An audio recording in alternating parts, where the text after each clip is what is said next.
My dear students, dear friends, and dear brothers and sisters, once again I welcome to all of you in Dr. Yash Chandra online classes for education. मेरे प्रिय विद्यार्थियों, प्यारे भाइयों बहनों, प्यारे साथियों, प्यारे मित्रों, मैं आप सभी लोगों का doctor Yash Chandra online classes for education में बहुत बहुत स्वागत करता हूं। मेरे प्रिय विद्यार्थियों, प्यारे भाइयों बहनों, प्यारे साथियों, पिछली कक्षा में जो पिछला वीडियोस था उसमें हम सभी लोगों ने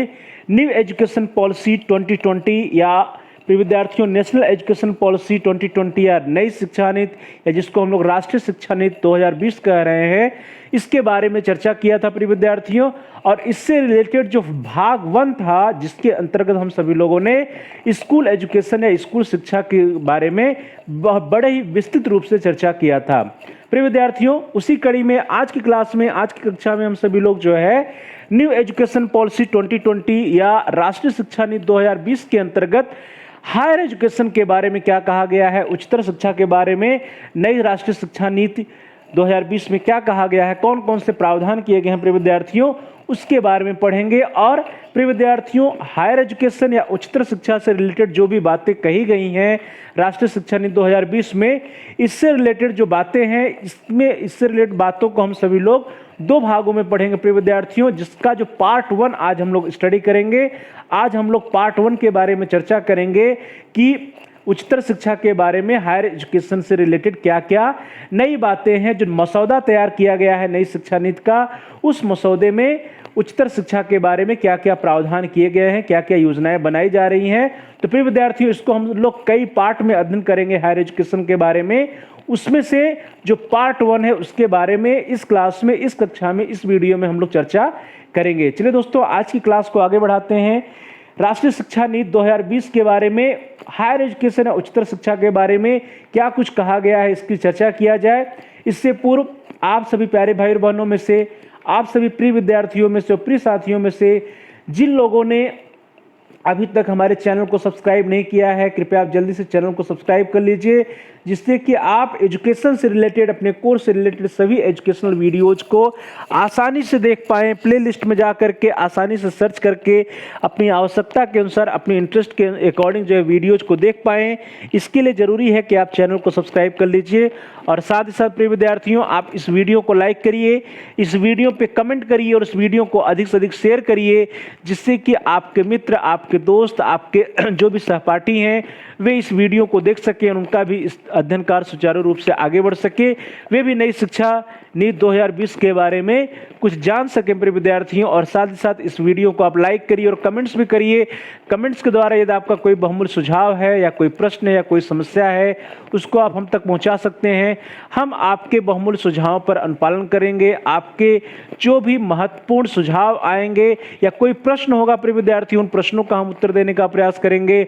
और साथ ही साथ यदि आपकी कोई समस्या होगी तो उन समस्याओं का भी हम समाधान करने का प्रयास करेंगे। तो प्रिय विद्यार्थियों, यदि आपने अभी तक चैनल को सब्सक्राइब नहीं किया तो जल्दी से चैनल को सब्सक्राइब कर लीजिए। और जहां पे सब्सक्राइब लिखा है उसके बगल में एक बेल का आइकन है, घंटी का आकार बना है, जो लाल है, रेड है, तो उसको प्रेस करिए। उसको प्रेस करने पर कुछ ऑप्शंस आएंगे, कुछ विकल्प आएंगे। उन विकल्पों में से आप ऑल के ऑप्शन को सिलेक्ट कर लीजिए। इससे यह होगा कि आपके कोर्स से रिलेटेड जितने भी नए वीडियोज आएंगे उसकी सूचना आपको, उसके नोटिफिकेशंस आपको समय से मिल जाएगा और आपका कोई भी वीडियो मिस नहीं होगा। तो प्यारे भाई बहनों, प्रिय विद्यार्थियों, प्रिय साथियों, जल्दी से आप इस वीडियो को लाइक करिए, वीडियो को शेयर करिए, वीडियो पे कमेंट्स करिए। और साथ ही साथ यदि आपने चैनल को सब्सक्राइब नहीं किया है तो जल्दी से आप चैनल को सब्सक्राइब कर लीजिए, बेल के आइकन को प्रेस कर दीजिए और ऑल के ऑप्शन को सिलेक्ट कर लीजिए।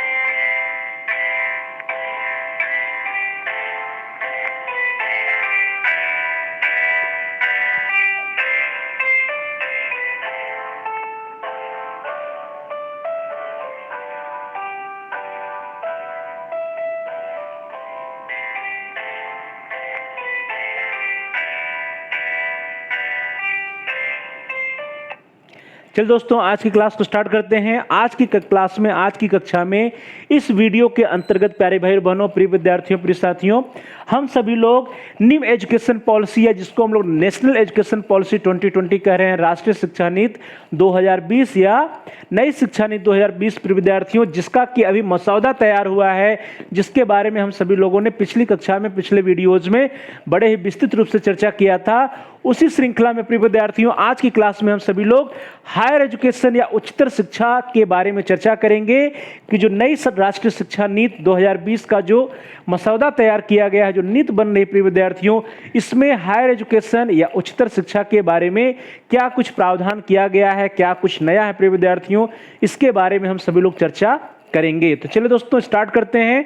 सबसे पहले हम लोग देखेंगे कि गुणवत्तापूर्ण विश्वविद्यालय एवं महाविद्यालय, दैट इज भारतीय उच्चतर शिक्षा व्यवस्था हेतु एक नया और भविष्योन्मुखी दृष्टिकोण। प्रिय विद्यार्थियों, इस हेडिंग के द्वारा, इस हेड्स के द्वारा हायर एजुकेशन के बारे में या उच्चतर शिक्षा के बारे में स्टार्टिंग किया गया है न्यू एजुकेशन पॉलिसी 2020 में। इसमें क्वालिटी यूनिवर्सिटीज एंड कॉलेजेज,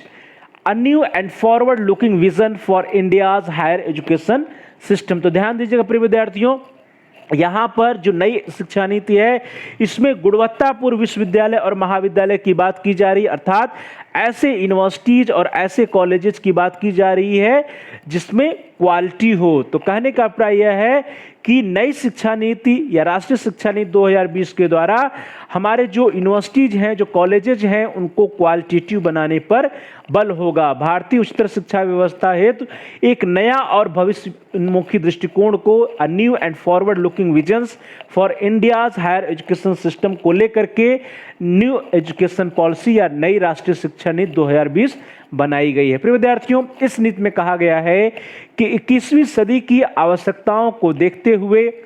गुणवत्तापूर्ण उच्चतर शिक्षा का जरूरी उद्देश्य अच्छे, चिंतनशील, बहुमुखी प्रतिभा वाले रचनात्मक व्यक्तियों का विकास करना होना चाहिए। तो प्रिय विद्यार्थियों,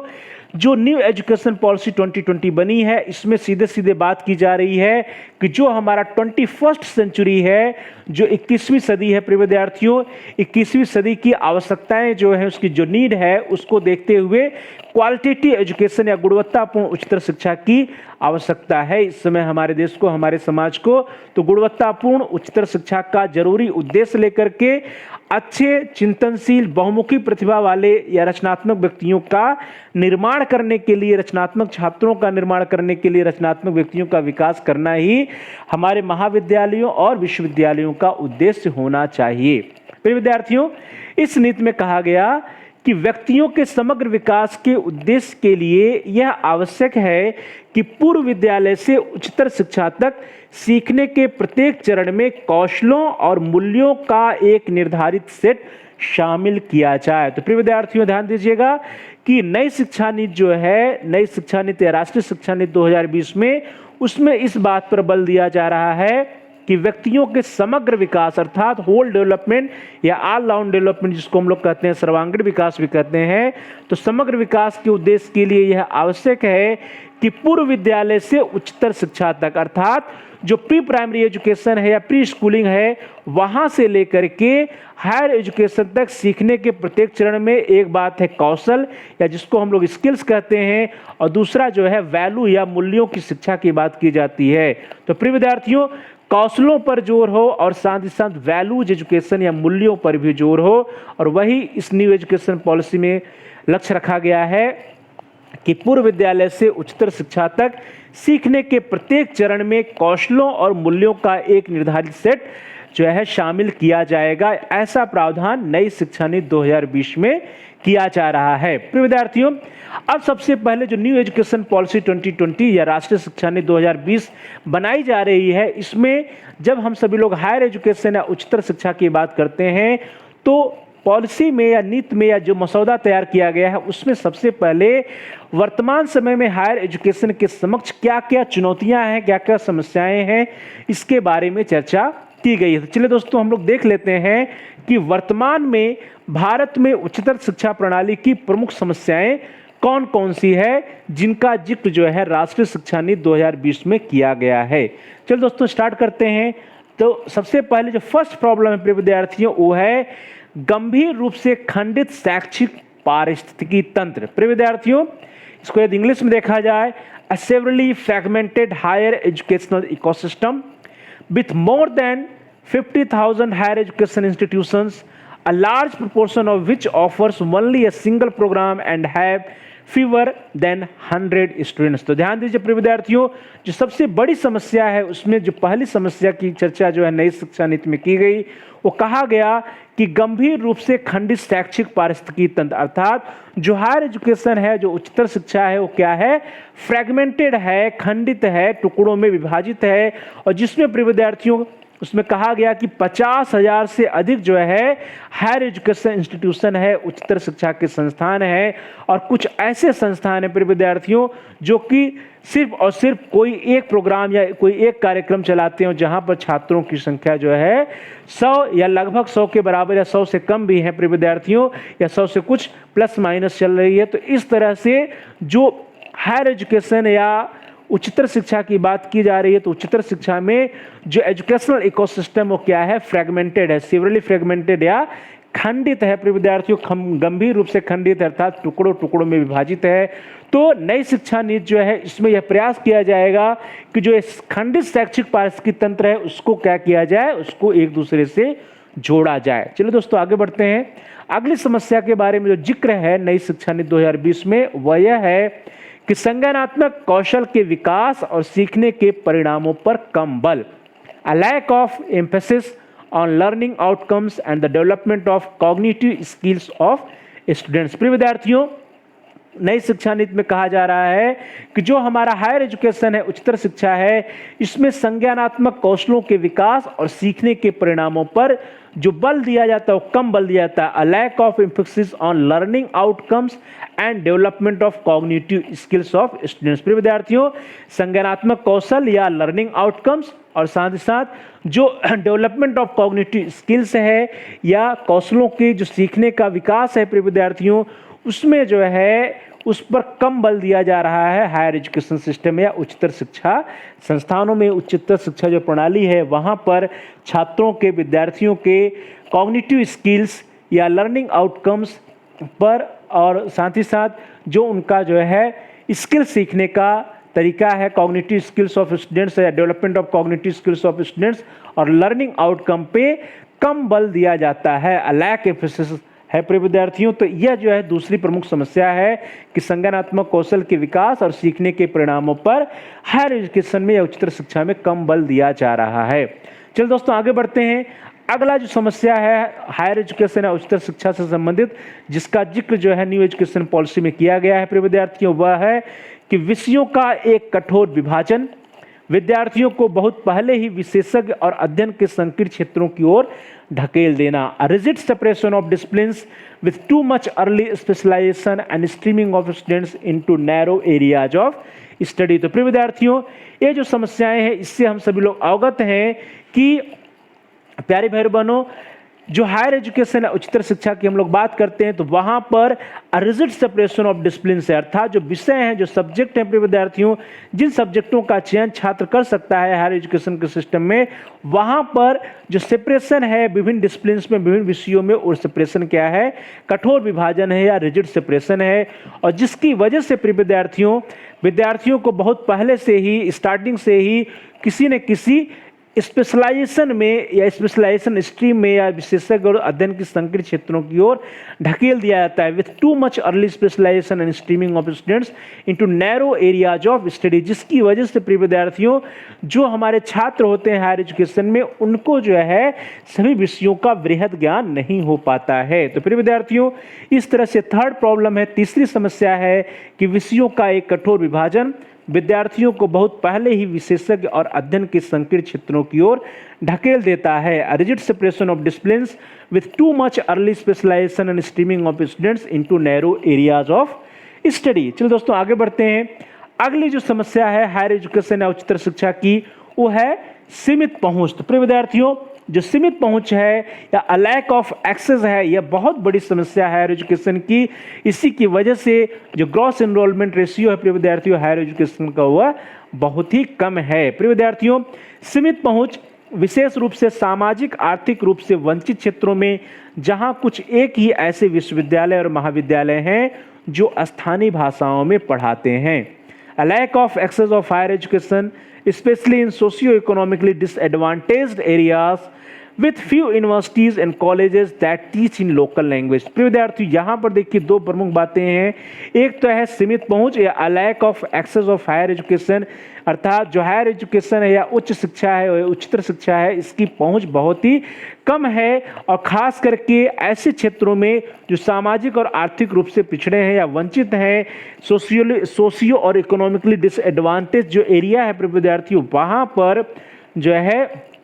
हायर एजुकेशन की एक्सेस बहुत ही कम है। और ऐसे स्थानों पर प्रिय विद्यार्थियों, ऐसे एरियाज में सिर्फ नाम मात्र के ही कुछ यूनिवर्सिटीज और कॉलेजेस हैं, कुछ महाविद्यालय और विश्वविद्यालय हैं, और बड़ी बात है कि जहां पर स्थानीय भाषाओं में पढ़ाई होती है, अर्थात the teach in local language. प्रिय विद्यार्थियों, तो यहाँ पर दो बातें निकल के आई। एक तो जो हायर एजुकेशन है या उच्चतर शिक्षा है, इसकी पहुँच हमें बढ़ानी पड़ेगी, अर्थात जो यूनिवर्सिटीज हैं, जो कॉलेजेज हैं, हमें जो है जो सोशियो इकोनॉमिकली डिसएडवांटेज एरियाज है वहाँ पे और यूनिवर्सिटीज और कॉलेजेस को खोले जाने की आवश्यकता है। और साथ ही साथ जो छात्र हैं, जो विद्यार्थी हैं, उन विद्यार्थियों को स्थानीय भाषा में पढ़ाए जाने का व्यवस्था करना पड़ेगा। प्रिय विद्यार्थियों, to teach in local language, जैसा कि हम सभी लोगों ने स्कूल एजुकेशन के बारे में जब चर्चा कर रहे थे हम सभी लोग, तो वहाँ पर भी हम लोगों ने देखा था कि जो नई शिक्षा नीति 2020 है, राष्ट्रीय शिक्षा नीति 2020 है, उसका प्रमुख बल क्या है कि जो मातृभाषा है, जो लोकल लैंग्वेज है, उस लोकल लैंग्वेज में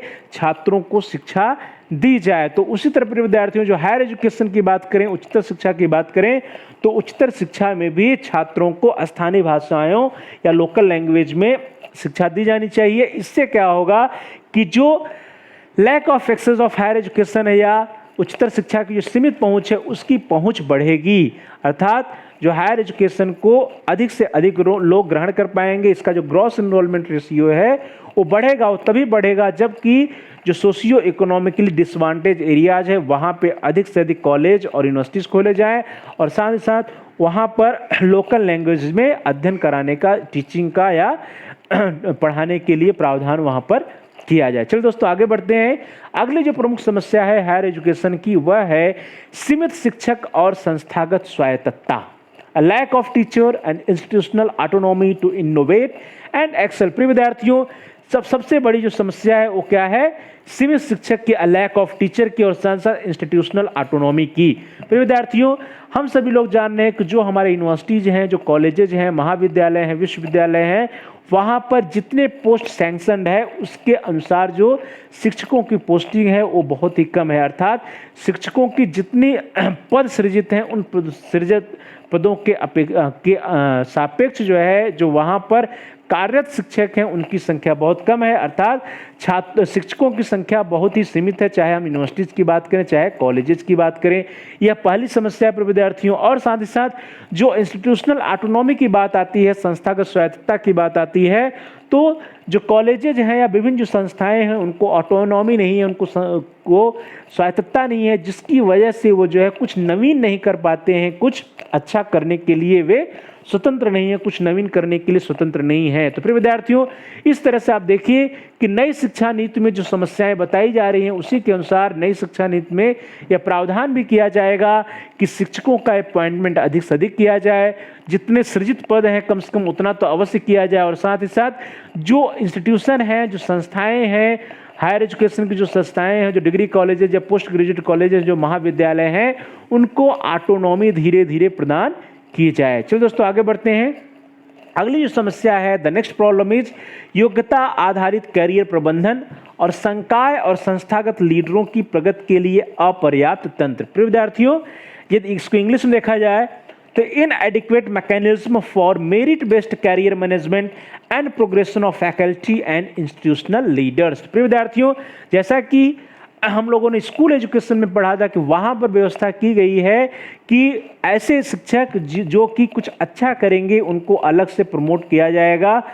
उनको जो है अलग से उसका बेनिफिट दिया जाएगा। तो वही समस्या यहाँ पर भी आ रही है कि योग्यता आधारित करियर प्रबंधन और संकाय और संस्थागत लीडरों की प्रगति के लिए यहाँ पर जो सिस्टम है वो क्या है, अपर्याप्त है। Inadequate mechanism for merit based career management and progression of faculty and institutional leaders. तो प्रिय विद्यार्थियों, यह बहुत बड़ी समस्या है कि जो मेरिट बेस्ड कैरियर मैनेजमेंट की व्यवस्था वर्तमान समय में हायर एजुकेशन सिस्टम में नहीं है। तो इस तरह से प्रिय विद्यार्थियों, जो अध्यापक हैं, जो शिक्षक हैं, जो रिसर्चर हैं, वे जो है बहुत अधिक प्रमोट या फिर वो बहुत अधिक मोटिवेट नहीं हो पाते। तो उनको मोटिवेट करने के लिए आवश्यक है कि मेरिट बेस्ड कैरियर मैनेजमेंट और प्रोग्रेशन का सिस्टम होना चाहिए। तो प्रिय विद्यार्थियों, इस तरह से यह जो बहुत बड़ी एक समस्या है नई शिक्षा नीति 2020 में, जिसका वर्णन किया गया है कि योग्यता आधारित कैरियर प्रबंधन और संकाय और संस्थागत लीडरों की प्रगति के लिए अपर्याप्त तंत्र, inadequate mechanism for merit based career management and progression of faculty and institutional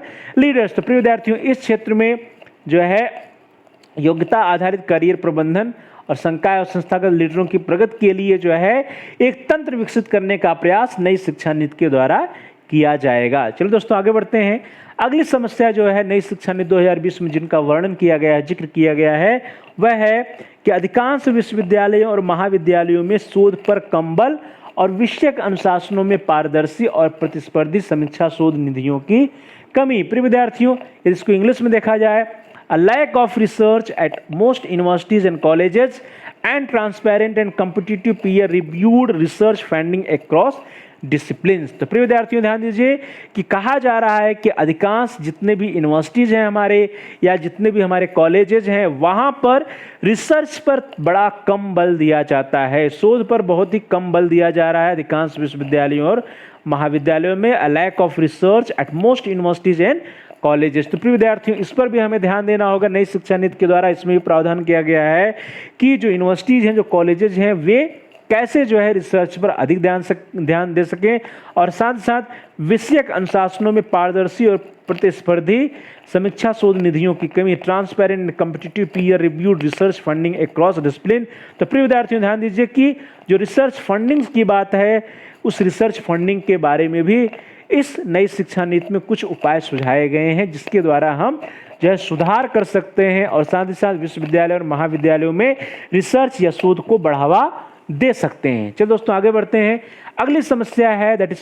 problem number 8, उच्चतर शिक्षा संस्थानों में गवर्नेंस और नेतृत्व क्षमता का अभाव। प्रिय विद्यार्थियों, suboptimal governance and leadership of higher educational institution. तो प्रिय विद्यार्थियों, यह भी एक समस्या हमारे सामने है कि जो भी हायर एजुकेशनल इंस्टीट्यूशन है, चाहे वो यूनिवर्सिटीज हो, चाहे कॉलेजेज हो, वहाँ पर गवर्नेंस और नेतृत्व क्षमता का अभाव है। तो प्रिय विद्यार्थियों, ये जो गवर्नेंस और नेतृत्व क्षमता का अभाव है, इस सब ऑप्टिमल गवर्नेंस और लीडरशिप का जो अभाव है प्रिय विद्यार्थियों, या गवर्नेंस और नेतृत्व क्षमता में जो अभाव है, इस अभाव को दूर करने का प्रयास जो है नई शिक्षा नीति के द्वारा किया जाएगा, जिसमें कई प्रावधान किए गए हैं, जिसके द्वारा हम गवर्नेंस और साथ ही साथ जो लीडरशिप है उसमें हम सुधार कर सकते हैं। चलिए दोस्तों, आगे बढ़ते हैं। अगली जो समस्या है नई शिक्षा नीति 2020 के अनुसार हुआ है एक अप्रभावी विनियामक प्रणाली, a regulatory system that is not empowered to close down fake colleges while constraining excellent and innovative institution. प्रिय विद्यार्थियों, ध्यान दीजिए कि जो वर्तमान समय में विनियामक प्रणाली बनी है, जो रेगुलेटरी सिस्टम बना है, वो क्या है, अप्रभावी है। तो जो अप्रभावी है प्रिय विद्यार्थियों, जो हमारे यहाँ फेक यूनिवर्सिटीज या फिर फेक कॉलेजेस चल रहे हैं, उनको भी वो बंद नहीं कर पा रही, क्लोज डाउन नहीं कर पा रही है, और साथ ही साथ जो एक्सलेंट और इनोवेटिव इंस्टीट्यूशन है उस पर जो है बाधाएं हो रही हैं, बाधाएं आ रही हैं। तो इस तरह से हम देख रहे हैं कि जो रेगुलेटरी सिस्टम है या विनियामक प्रणाली है वो क्या है, अप्रभावी है। तो ये इस विनियामक प्रणाली को, रेगुलेटरी सिस्टम को हम कैसे प्रभावी बना सकें, कैसे इफेक्टिव बना सकें, इसके बारे में नई शिक्षा नीति में वर्णन किया गया है और साथ ही साथ इस समस्या का भी जिक्र नई शिक्षा नीति में विस्तृत रूप से किया गया है। चलिए दोस्तों, आगे बढ़ते हैं। अगली समस्या जो है जिसके बारे में नई शिक्षा नीति नेशनल एजुकेशन पॉलिसी 2020 में जिक्र है, वह है कि बहुत सारे संबद्ध विश्वविद्यालयों जिनके परिणाम स्वरूप अवर स्नातक शिक्षा के निम्न मानक। तो विद्यार्थियों, इंग्लिश में देखा जाए इसको तो multifarious problems associated with large affiliating universities resulting in poor undergraduate education in large number of colleges। प्रिय विद्यार्थियों, जो संबद्ध विश्वविद्यालय हैं तो वहाँ पे बहुत सारे संबद्ध विश्वविद्यालय जिनके परिणाम स्वरूप अवर स्नातक शिक्षा में निम्न मानक है। प्रिय विद्यार्थियों, multifarious problems associated with large affiliating universities resulting in poor undergraduate education in large number of college. प्रिय विद्यार्थियों, अधिकांश विश्वविद्यालयों से अफिलिएटिंग कॉलेजेज हैं, जो संबद्ध विश्वविद्यालय हैं या संबद्ध महाविद्यालय हैं, प्रिय विद्यार्थियों, इनके यहाँ जो स्नातक शिक्षा के मानक है उसको मेंटेन नहीं किया जा रहा है, या फिर ग्रेजुएशन क्लासेस की जो मानक है, अंडर ग्रेजुएट एजुकेशन के जो मानक है उसको मेंटेन नहीं कर पा रहे हैं, जिसकी वजह से गुणवत्ता प्रभावी हो रही है। तो प्रिय विद्यार्थियों, इस तरह से अंडर ग्रेजुएट एजुकेशन की जो गुणवत्ता प्रभावित हो रही है, लार्ज नंबर ऑफ कॉलेजेज में जो इसके मानक की पूर्ति नहीं की जा रही है, इसके बारे में भी यह एक बहुत बड़ी समस्या है राष्ट्रीय शिक्षा नीति 2020 के अनुसार, और इसके बारे में भी कुछ सुझाव, कुछ जो है प्रावधान नई शिक्षा नीति 2020 में किया गया है। चलो दोस्तों आगे बढ़ते हैं। नई शिक्षा नीति 2020 उच्चतर शिक्षा प्रणाली में आमूल चूल बदलाव और नए जोश के संचार के लिए उपयुक्त चुनौतियों को दूर करने के लिए कहती है। चलिए दोस्तों, जितनी समस्या चुनौतियों के बारे में हम लोगों ने अभी बात किया, उन सभी चुनौतियों या उन सभी समस्याओं को दूर करने के लिए आमूल चूल परिवर्तन या आमूल चूल बदलाव के बारे में नई शिक्षा नीति कहती है। नई शिक्षा नीति जो है विद्यार्थियों, न्यू एजुकेशन पॉलिसी 2020 उच्चतर शिक्षा प्रणाली में आमूल चूल परिवर्तन या आमूल चूल बदलाव के बारे में कहती है। साथ साथ नए जोश के संचार के लिए उपयुक्त चुनौतियों को दूर करने के बारे में भी नई शिक्षा नीति में कहा गया है। प्रिय विद्यार्थियों, यहाँ पर कहा गया है कि जो चुनौतियाँ हैं उनको दूर किया जाए, जिससे सभी युवाओं को उनकी आकांक्षा के अनुरूप गुणवत्तापूर्ण, समान अवसर देने वाली एवं समावेशी उच्चतर शिक्षा मिले। प्रिय विद्यार्थियों, इस तरह से जो न्यू एजुकेशन पॉलिसी 2020 है उसमें यह प्रावधान किया गया कि जितनी भी समस्याएं हैं उन सभी समस्याओं को जल्द से जल्द और प्रभावी तरीके से दूर किया जाना चाहिए, जिससे जितने भी हमारे छात्र हैं, जितने भी युवा हैं, सभी युवाओं को उनकी आकांक्षा के अनुरूप गुणवत्तापूर्ण शिक्षा प्राप्त हो सके। प्रिय विद्यार्थी, उनकी आकांक्षा को अनुरूप गुणवत्तापूर्ण शिक्षा प्राप्त हो सके, उनको जो है समान अवसर देने वाली एवं समावेशी उच्चतर शिक्षा की प्राप्ति हो सके, इसका प्रयास जो है नई शिक्षा नीति 2020 के द्वारा किया गया है। चलो दोस्तों आगे बढ़ते हैं। नई शिक्षा नीति 2020 की दृष्टि से में उच्चतर शिक्षा प्रणाली में निम्नलिखित प्रमुख परिवर्तन शामिल हैं। चलो दोस्तों, अब हम लोग ये चर्चा करेंगे कि नई शिक्षा नीति 2020 की दृष्टि में हायर एजुकेशन सिस्टम या उच्चतर शिक्षा प्रणाली में कौन कौन से परिवर्तन किए जा सकते हैं। 2020 नई शिक्षा की नीति के अनुसार या नई शिक्षा नीति 2020 में क्या क्या बातें कही गई हैं, किन किन परिवर्तनों पर बल दिया जाएगा। तो सबसे पहले प्रिय विद्यार्थियों देखते हैं, द फर्स्ट वन इज ऐसी उच्चतर शिक्षा व्यवस्था की ओर बढ़ना जिसमें विशाल बहुविषयक विश्वविद्यालय और महाविद्यालय हों, जहां प्रत्येक जिले में या उसके पास कम से कम और पूरे भारत में अधिकतर हायर एजुकेशन इंस्टीट्यूशन ऐसे ही हों जो स्थानीय भारतीय भाषाओं में शिक्षा या कार्यक्रमों का माध्यम प्रदान करते हों। प्रिय विद्यार्थियों, यदि इसको हम लोग इंग्लिश में देखने का प्रयास करें, अंग्रेजी में देखने का प्रयास करें, तो कहा गया है कि moving towards a higher educational system consisting of large multidisciplinary universities and colleges with at least one in or near every district and with more higher education institutions across India that offer medium of instruction or program in local Indian languages। तो प्रिय विद्यार्थियों, यहाँ पर प्रिय विद्यार्थियों कहा जा रहा है कि ऐसी हायर एजुकेशन सिस्टम या उच्चतर शिक्षा की व्यवस्था करना हो जहाँ पर मल्टी डिसिप्लिनरी यूनिवर्सिटीज हो या कॉलेजेज हो। ध्यान दीजिए, इसका जो बल है वो किस पर है, बहुविषयक विश्वविद्यालय और महाविद्यालय या multi disciplinary universities and colleges की स्थापना पर नई शिक्षा नीति में बल दिया जाएगा। अर्थात ऐसे यूनिवर्सिटीज होने चाहिए या ऐसे कॉलेजेज होने चाहिए जहाँ पर कई विषयों की शिक्षा दी जाए या कई स्ट्रीम्स की शिक्षा दी जाए, बहुविषयक का मल्टी डिसिप्लिनरी एजुकेशन सिस्टम हो। और साथ साथ विद्यार्थियों with at least one in or near every district and with more higher education institution across India। प्यारे भाई बहनों, that offer medium of instruction or program in local Indian language। प्रिय विद्यार्थियों, यहाँ पर ध्यान दीजिए, यहाँ पर एक जो नई शिक्षा नीति 2020 में बल दिया गया है वो बात की गई है लैंग्वेज की या भाषा की। तो कहा जा रहा है कि यह हमें प्रावधान करना होगा कि प्रत्येक जिले में कम से कम एक या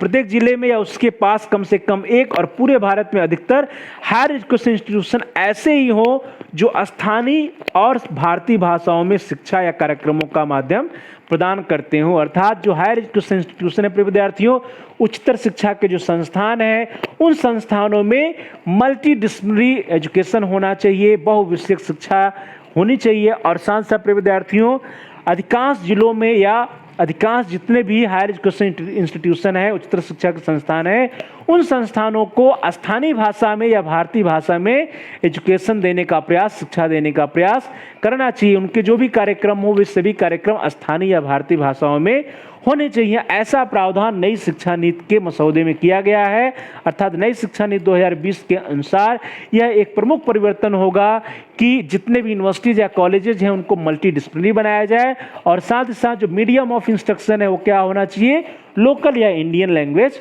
होनी चाहिए। चलिए दोस्तों आगे बढ़ते हैं। अगला जो परिवर्तन है जिसके बारे में न्यू एजुकेशन पॉलिसी 2020 में जिक्र किया गया है वह यह है कि अधिक बहुविषयक स्नातक शिक्षा की ओर बढ़ना, मूविंग टुवार्ड्स अ मोर मल्टीडिसिप्लिनरी अंडर ग्रेजुएट एजुकेशन। तो विद्यार्थी इसके बारे में हम लोगों ने पूर्व में भी चर्चा किया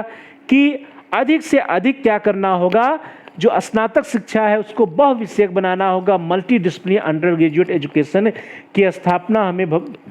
आने वाले भविष्य में अधिक से अधिक करना पड़ेगा। अर्थात ऐसे कॉलेजेज हों, ऐसे विश्वविद्यालय हों या ऐसे कार्यक्रम चलाए जाएं जहां पर बहुविषयक स्नातक की व्यवस्था हो। द नेक्स्ट वन इज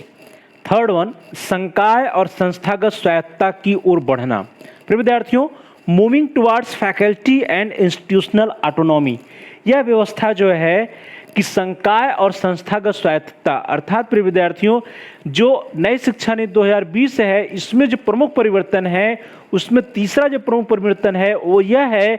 कि जो फैकल्टी है या जो इंस्टीट्यूशन है, जो संकाय है या संस्था है, उनको क्या मिलेगी, उनको ऑटोनॉमी दिया जाएगा, उनको स्वायत्तता दी जाएगी। अर्थात प्रिय विद्यार्थियों टीचिंग एंड लर्निंग के लिए, रिसर्च या किसी भी इनोवेटिव प्रोग्राम्स के लिए सभी संकायों को, सभी संस्थाओं को ऑटोनॉमी दी जाएगी, स्वायत्तता दी जाएगी। और इस क्षेत्र में जो है नई शिक्षा नीति 2020 के अनुसार जो है इसमें प्रावधान किया जाएगा कि कैसे धीरे धीरे सभी संस्थाओं को या सभी संकायों को स्वायत्तता या ऑटोनॉमी प्रदान की जाएगी, और इसकी अत्यंत आवश्यकता है नई शिक्षा नीति 2020 के अनुसार। चलो दोस्तों आगे बढ़ते हैं। द नेक्स्ट वन इज विद्यार्थियों के अनुभव में वृद्धि के लिए पाठ्यचर्या, शिक्षण शास्त्र, मूल्यांकन और विद्यार्थियों को दिए जाने वाले सहयोग में आमूलचूल परिवर्तन करना। Revamping curriculum, pedagogy, assessment and student support for enhanced student experiences.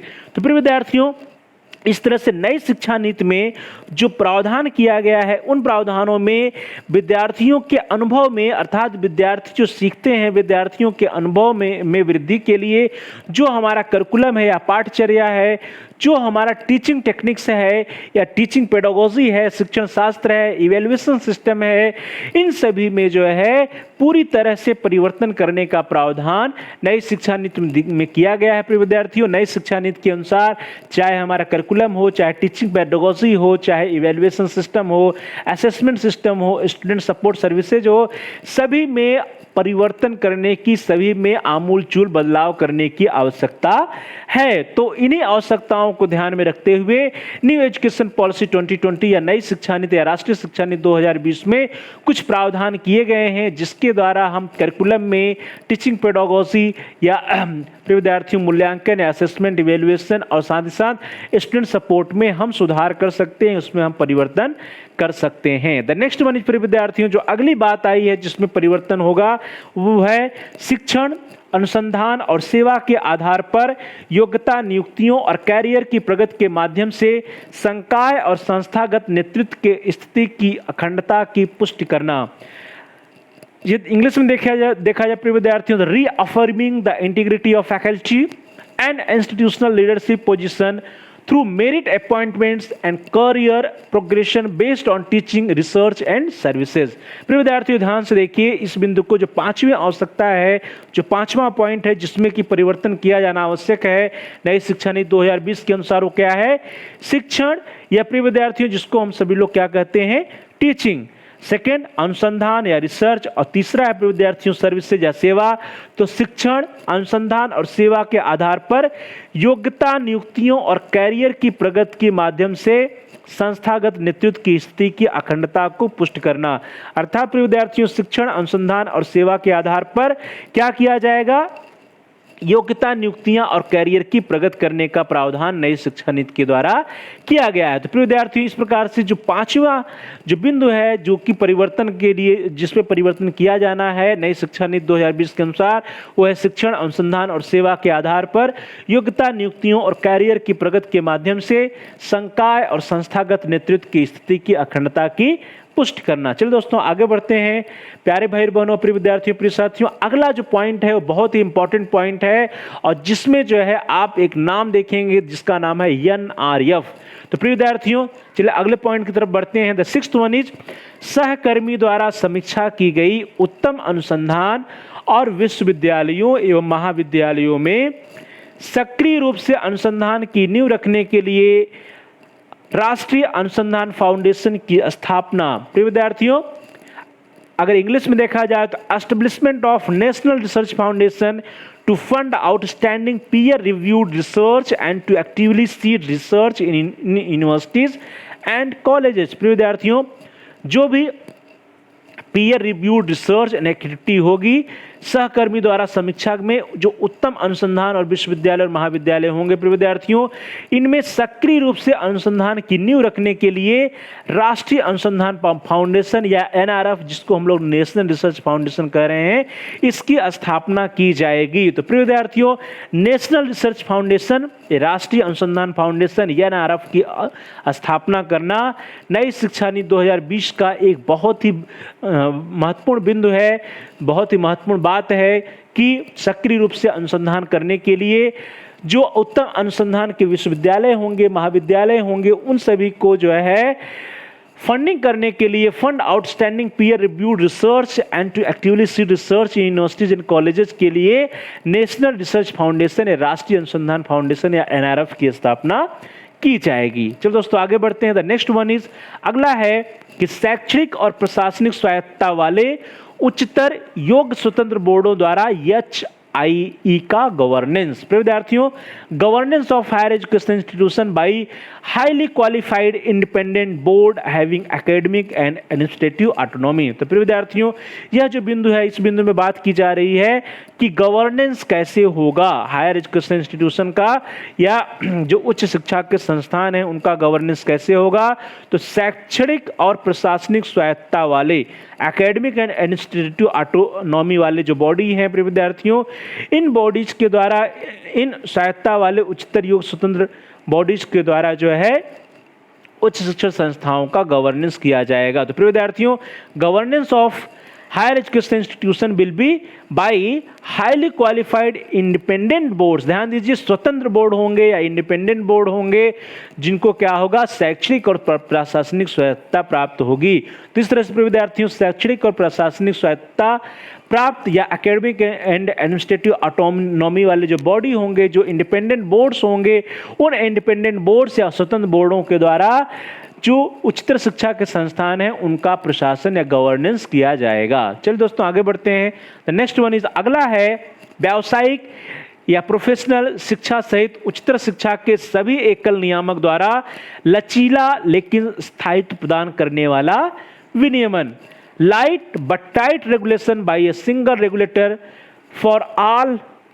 Of higher education including professional education. प्रिय विद्यार्थी यहाँ पे ध्यान दीजिएगा, यहाँ पर बात की जा रही है कि व्यावसायिक और प्रोफेशनल शिक्षा सहित सभी उच्चतर शिक्षाओं के लिए अर्थात प्रोफेशनल कोर्सेज या प्रोफेशनल एजुकेशन के साथ साथ हायर एजुकेशन में और जितने भी कोर्सेज हैं सभी के लिए सभी एकल नियामक द्वारा लचीला लेकिन अस्थायित्व प्रदान करने वाला विनियमन लाइट बट टाइट रेगुलेशंस की स्थापना की जाएगी। Light but tight regulation by a single regulator for all the higher education including professional education. तो ध्यान दीजिएगा प्रिय विद्यार्थियों, एक ऐसे रेगुलेटर की स्थापना की जाएगी जो क्या हो, लाइट बट टाइट रेगुलेशन हो, अर्थात लचीला हो लेकिन स्थायित्व प्रदान करने वाला विनियमन की स्थापना जो है, ऐसे नियामक की स्थापना की जाएगी जो कि व्यावसायिक शिक्षा या प्रोफेशनल एजुकेशन के साथ साथ और अन्य सभी हायर एजुकेशन या उच्चतर शिक्षा के लिए जो है उसके एक नियामक के रूप में कार्य करेंगे। चलिए दोस्तों आगे बढ़ते हैं। अगला है द नेक्स्ट पॉइंट है जहां पे परिवर्तन किया जाएगा न्यू एजुकेशन पॉलिसी 2020 के अकॉर्डिंग, वो है कि उपायों की एक श्रृंखला के माध्यम से पहुंच, समता और समावेशन में वृद्धि, इसके साथ ही उत्कृष्ट सार्वजनिक शिक्षा के लिए अधिक अवसर, वंचित और निर्धन छात्रों के लिए निजी परोपकारी विश्वविद्यालयों द्वारा छात्रवृत्ति में पर्याप्त वृद्धि, ओपन स्कूलिंग, ऑनलाइन शिक्षा और मुक्त दूरस्थ शिक्षा या ओडीएल, और दिव्यांग शिक्षार्थियों के लिए सभी बुनियादी ढांचे और शिक्षण सामग्री की उपलब्धता और उस तक उनकी पहुंच। ध्यान दीजिएगा प्रिय विद्यार्थियों, यहाँ पर जो बात है वो एक्सेस से है कि उपायों की एक श्रृंखला के माध्यम से पहुंच, समता और समावेशन। ध्यान दीजिएगा प्रिय विद्यार्थियों, यहाँ पे एक्सेस, इक्विटी एंड इंक्लूजन की बात की जा रही है कि पहुंच, समता और समावेशन पर बल दिया जाएगा और साथ साथ उत्कृष्ट सार्वजनिक शिक्षा के लिए अधिक से अधिक अवसर जो वंचित वर्ग के छात्र हैं या निजी वर्ग के छात्र हैं उनको देने पर बल दिया जाएगा, और साथ साथ जो निजी और परोपकारी विश्वविद्यालय हैं उनमें जो है जो स्कॉलरशिप या छात्रवृत्ति में वृद्धि की जाएगी, और साथ साथ विद्यार्थियों हायर एजुकेशन इंस्टीट्यूशन की एक्सेस को बढ़ाने के लिए ओपन स्कूलिंग, ऑनलाइन एजुकेशन और ओडीएल ओपन डिस्टेंस लर्निंग या मुक्त दूरस्थ शिक्षा पर बल दिया जाएगा, और साथ ही साथ जो हमारे दिव्यांग विद्यार्थी हैं, दिव्यांग शिक्षार्थी हैं, दिव्यांग शिक्षार्थियों के लिए सभी बुनियादी ढांचे और शिक्षण सामग्री की उपलब्धता और उस तक उनकी पहुंच पर भी बल नई शिक्षा नीति के द्वारा दिया जाएगा। प्रिय विद्यार्थियों, इसी बात को हम लोग इंग्लिश में देखें तो इंग्लिश में है कि increased access, equity and inclusion through a range of measures including greater opportunities for outstanding public education, substantial increases in scholarships by private philanthropic universities for disadvantaged and underprivileged students, open schooling, online education and open distance learning, and all infrastructure and learning materials accessible and available to learners with disabilities। तो प्रिय विद्यार्थियों, इस तरह से हम लोगों ने देखा कि इस बिंदु में कहा जा रहा है कि एक्सेस की बात हो अर्थात पहुंच की बात हो, एक्सेस, ध्यान दीजिएगा प्रिय विद्यार्थियों, एक्सेस, इक्विटी, एक्सेस हो गया, इक्विटी हो गया और इंक्लूजन अर्थात पहुंच, समता और समावेशन में वृद्धि की बात की जा रही है। साथ ही साथ greater opportunities for outstanding public education system अर्थात जो सार्वजनिक शिक्षा की प्रणाली है, सार्वजनिक शिक्षा में जो उत्कृष्ट कार्य कर रहे हैं उनको अधिक से अधिक अवसर दिया जाएगा। Substantial increases in scholarship by private philanthropic universities for disadvantage and under privileged students अर्थात जो वंचित वर्ग के छात्र हैं या जो निर्धन छात्र हैं, इन छात्रों के लिए जो निजी यूनिवर्सिटीज हैं, निजी विश्वविद्यालय, परोपकारी विश्वविद्यालय हैं, वहां पर छात्रवृत्ति की पर्याप्त वृद्धि की जाएगी, उसमें छात्रवृत्ति में बढ़ाया जाएगा, पर्याप्त वृद्धि की जाएगी स्कॉलरशिप में, और साथ ही साथ मुक्त शिक्षा, ऑनलाइन शिक्षा और ओपन डिस्टेंस लर्निंग या मुक्त दूरस्थ शिक्षा के माध्यम से एक्सेस को बढ़ाया जाएगा, उच्च शिक्षा की जो पहुंच है उसको बढ़ाया जाएगा, और साथ ही साथ ऐसे छात्र जो कि दिव्यांग हैं उन छात्रों के लिए जो इंफ्रास्ट्रक्चर है या शिक्षण सामग्री है, बुनियादी ढांचे हैं, उनमें जो है सुधार किया जाएगा और उसकी उपलब्धता उन तक हो, जो स्टूडेंट्स लर्नर्स विद डिसेबिलिटीज हैं, दिव्यांग छात्र हैं, उसकी उपलब्धता उन तक कराने का प्रयास नई शिक्षा नीति के प्रावधानों के अनुसार किया जाएगा। चलिए दोस्तों आगे बढ़ते हैं। अब हम लोग बात करेंगे इंस्टीट्यूशनल रिस्ट्रक्चरिंग एंड कंसोलिडेशन की। प्रिय विद्यार्थियों, जो संस्थागत पुनर्गठन और समेकन की बात आती है, इंस्टीट्यूशनल रिस्ट्रक्चरिंग एंड कंसोलिडेशन की जो बात नई शिक्षा नीति 2020 में की गई है, इसके बारे में हम सभी लोग चर्चा करेंगे कि जो इंस्टीट्यूशन है उनका रिस्ट्रक्चरिंग कैसे किया जाएगा, जो संस्थाएं हैं उच्च शिक्षा की उनका पुनर्गठन या रिस्ट्रक्चर कैसे किया जाए और उनको कैसे एक दूसरे से समेकित किया जाए, कैसे कंसोलिडेट किया जाए, इसके बारे में जो नई शिक्षा नीति 2020 है, राष्ट्रीय शिक्षा नीति 2020 का मसौदा है, उसमें क्या क्या बातें की गई हैं कि कैसे हम संस्थानों को रिस्ट्रक्चर करेंगे, कैसे उन्हें हम कंसोलिडेट करेंगे, उसके क्या प्रावधान है, इसके बारे में हम सभी लोग चर्चा करेंगे। तो प्रिय विद्यार्थियों, इसमें सबसे पहले कहा जा रहा है कि उच्चतर शिक्षा संस्थानों को बड़े एवं बहुविषयक विश्वविद्यालयों, कॉलेजों और higher education institution, college cluster या नॉलेज हबों में स्थानांतरित करके उच्चतर शिक्षा के विखंडन को समाप्त करना है, जिसमें प्रत्येक का लक्ष्य 3000 या उससे भी अधिक छात्रों का उत्थान करना होगा। तो प्रिय विद्यार्थियों, ध्यान दीजिए, यहाँ पे क्या बात की जा रही है। जो प्रथम बातें आ रही रिस्ट्रक्चर में, वह कहा जा रहा है कि उच्चतर शिक्षा संस्थान जो हैं, जो हायर एजुकेशन इंस्टीट्यूशन है, उनको बड़े एवं बहुविषयक विश्वविद्यालयों, कॉलेजों, दैट इज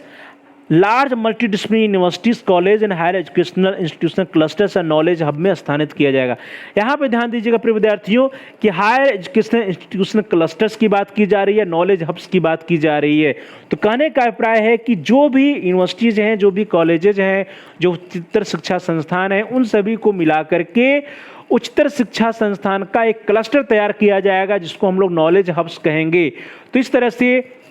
जो मल्टी डिसिप्लिनरी या बहुविषयक विश्वविद्यालय और कॉलेजों की स्थापना की जाएगी, जिसको हम लोग हायर एजुकेशन इंस्टीट्यूशन क्लस्टर्स या नॉलेज हब के रूप में जानेंगे। तो नॉलेज हब में स्थानांतरित करके उच्चतर शिक्षा के विखंडन को समाप्त किया जाएगा। जैसा कि हम सभी लोगों ने जब समस्याओं के बारे में चर्चा किया था, तो उसमें हम लोगों ने देखा था कि ऐसे ढेर सारी सी संस्थाएं हैं जो सिर्फ और सिर्फ किसी एक स्ट्रीम की पढ़ाई कराती हैं, और जहाँ पे लगभग 100 छात्र हैं। तो ऐसे जो संस्थान हैं, उन सभी संस्थानों को जो है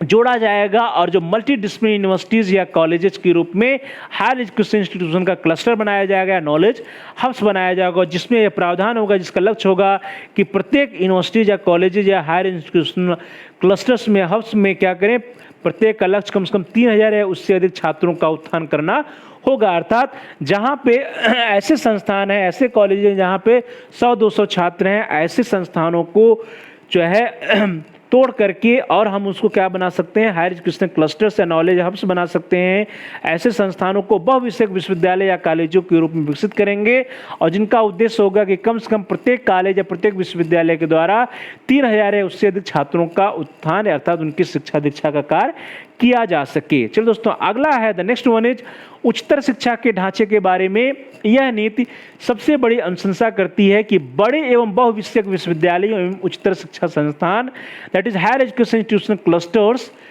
के संबंध में करती है। तो प्रिय विद्यार्थी, जैसा कि हम लोगों ने पहले ही बिंदु में देखा, पहले ही पॉइंट में देखा कि यहाँ पे जो बड़ी बात की जा रही है हायर एजुकेशन के ढांचे के बारे में, वह कहा जा रहा है कि एक बहुविषयक विश्वविद्यालय और उच्चतर शिक्षा संस्थानों की स्थापना की जाएगी, जिसको हम लोग मल्टी डिसिप्लिनरी यूनिवर्सिटीज या हायर एजुकेशन इंस्टीट्यूशन क्लस्टर्स के नाम से जानेंगे। तो प्रिय विद्यार्थियों, इस तरह से हायर एजुकेशन के या उच्चतर शिक्षा के क्षेत्र में एक बहुत बड़ा बदलाव होने जा रहा है। वह क्या बदलाव होगा कि मल्टी डिसिप्लिनरी यूनिवर्सिटीज खुलेंगी, मल्टी डिसिप्लिनरी कॉलेजेस खुलेंगे, या जिसको हम लोग हायर एजुकेशन इंस्टीट्यूशन क्लस्टर्स या नॉलेज हब्स का नाम भी दे सकेंगे। तो प्रिय विद्यार्थियों, इस तरह से आने वाले समय में आप देखिएगा कि जब नई शिक्षा नीति 2020 या राष्ट्रीय शिक्षा नीति 2020 के जो भी प्रावधान है, उनका सही से क्रियान्वयन हो पाएगा, तो मल्टी डिसिप्लिनरी यूनिवर्सिटीज या मल्टी डिसिप्लिनरी कॉलेजेस या हायर एजुकेशन इंस्टीट्यूशन के क्लस्टर्स या नॉलेज हब्स की स्थापना होगी। चलिए दोस्तों, आगे बढ़ते हैं।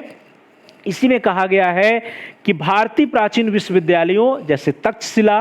नालंदा, वल्लभी और विक्रमशिला, जिनमें भारत और अन्य देशों के हजारों छात्र जीवंत एवं बहुविषयक परिवेश में शिक्षा ले रहे थे, ने बड़ी सफलता का प्रदर्शन किया, जो इस तरह के बड़े एवं बहुविषयक अनुसंधान और शिक्षण विश्वविद्यालय ही कर सकते थे। प्रिय विद्यार्थियों, जो नई शिक्षा नीति 2020 बनाई गई है, इसको बनाते समय इसका जो भी प्रावधान या इस मसौदे में जो भी प्रावधान किया गया है, इसमें जो हमारी भारतीय संस्कृत रही है या भारत के जो प्राचीन विश्वविद्यालय रहे हैं, उनकी स्टडी की गई है, और उसमें देखा गया है कि प्राचीन विश्वविद्यालयों जैसे हम लोग उसमें नाम लेते हैं तक्षशिला का, नालंदा का, वल्लभी का और विक्रमशिला का, तो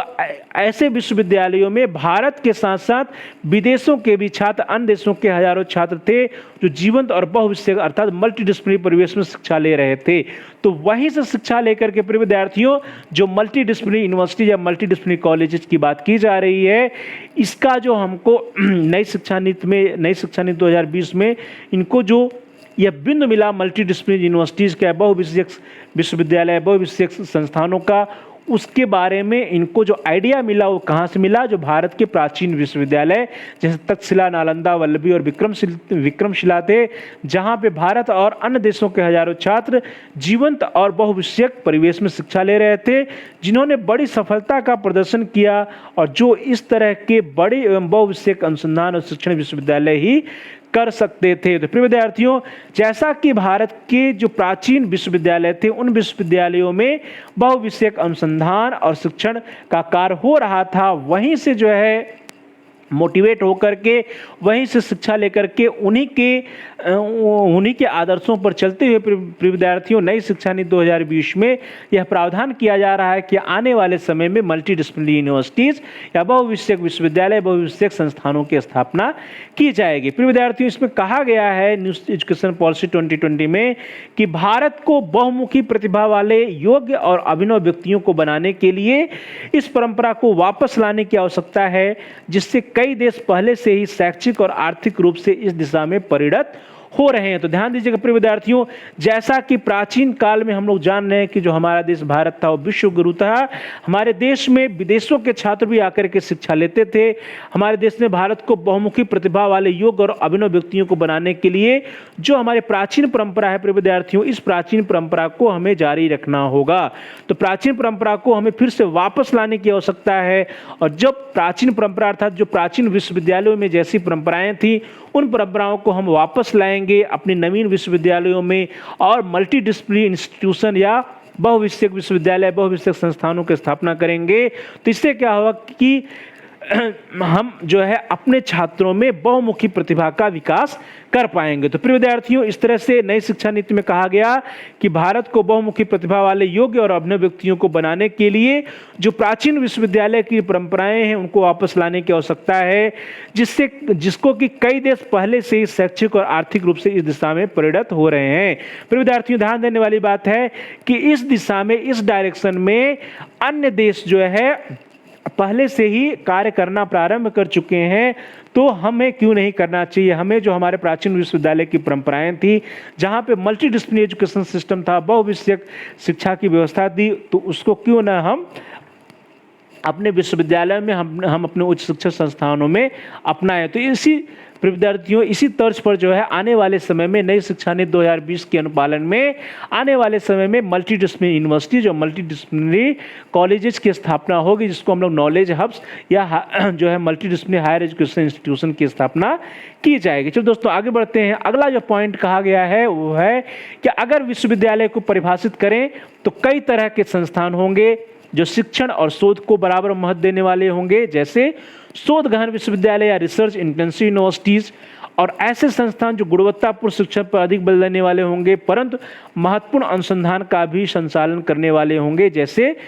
शिक्षक गहन विश्वविद्यालय या प्रिय विद्यार्थियों टीचिंग इंटेंसिव यूनिवर्सिटी, इसका हम लोग नाम दे सकते हैं। विद्यार्थी इंग्लिश में देखा जाए तो डेफिनेशन ऑफ यूनिवर्सिटी विल दस allow A spectrum of institutions that range from those that place equal emphasis on teaching and research, that is known as research intensive universities, to those that place greater emphasis on teaching but still conduct significant research, that is teaching intensive universities. तो प्रिय विद्यार्थियों,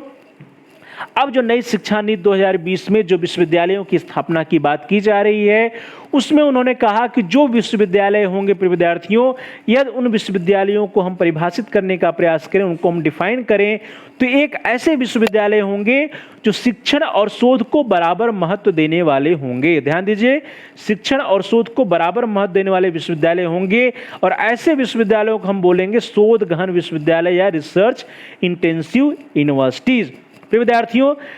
that place equal emphasis on teaching and research, that is known as research intensive universities, अर्थात जो शिक्षण पर और शोध पर, रिसर्च पर और साथ ही साथ टीचिंग पर समान महत्व देंगे, ऐसे विश्वविद्यालयों को हम लोग रिसर्च इंटेंसिव यूनिवर्सिटीज या शोध गहन विश्वविद्यालय कहेंगे। और साथ ही साथ प्रिय विद्यार्थियों, कुछ ऐसे विश्वविद्यालय होंगे, कुछ ऐसे संस्थान होंगे जो गुणवत्तापूर्ण शिक्षण पर अधिक बल देने वाले होंगे, परंतु अनुसंधान का भी संचालन कर रहे होंगे। ऐसे विश्वविद्यालयों को शिक्षक गहन विश्वविद्यालय कहेंगे, अर्थात ऐसे संस्थान, ऐसे विश्वविद्यालय जो कि क्वालिटी एजुकेशन पर ज्यादा बल देंगे। Greater emphasis on teaching but still conduct significant research. तो क्वालिटी एजुकेशन या क्वालिटी टीचिंग के साथ साथ ही वो जो है रिसर्च पर भी बल दे रहे होंगे। तो ऐसे विश्वविद्यालयों को या ऐसे संस्थानों को हम सभी लोग टीचिंग इंटेंसिव यूनिवर्सिटीज या शिक्षक गहन विश्वविद्यालय का नाम देंगे। तो प्रिय विद्यार्थियों, इस तरह से आने वाले समय में दो प्रकार के विश्वविद्यालय होंगे। एक विश्वविद्यालय ऐसा होगा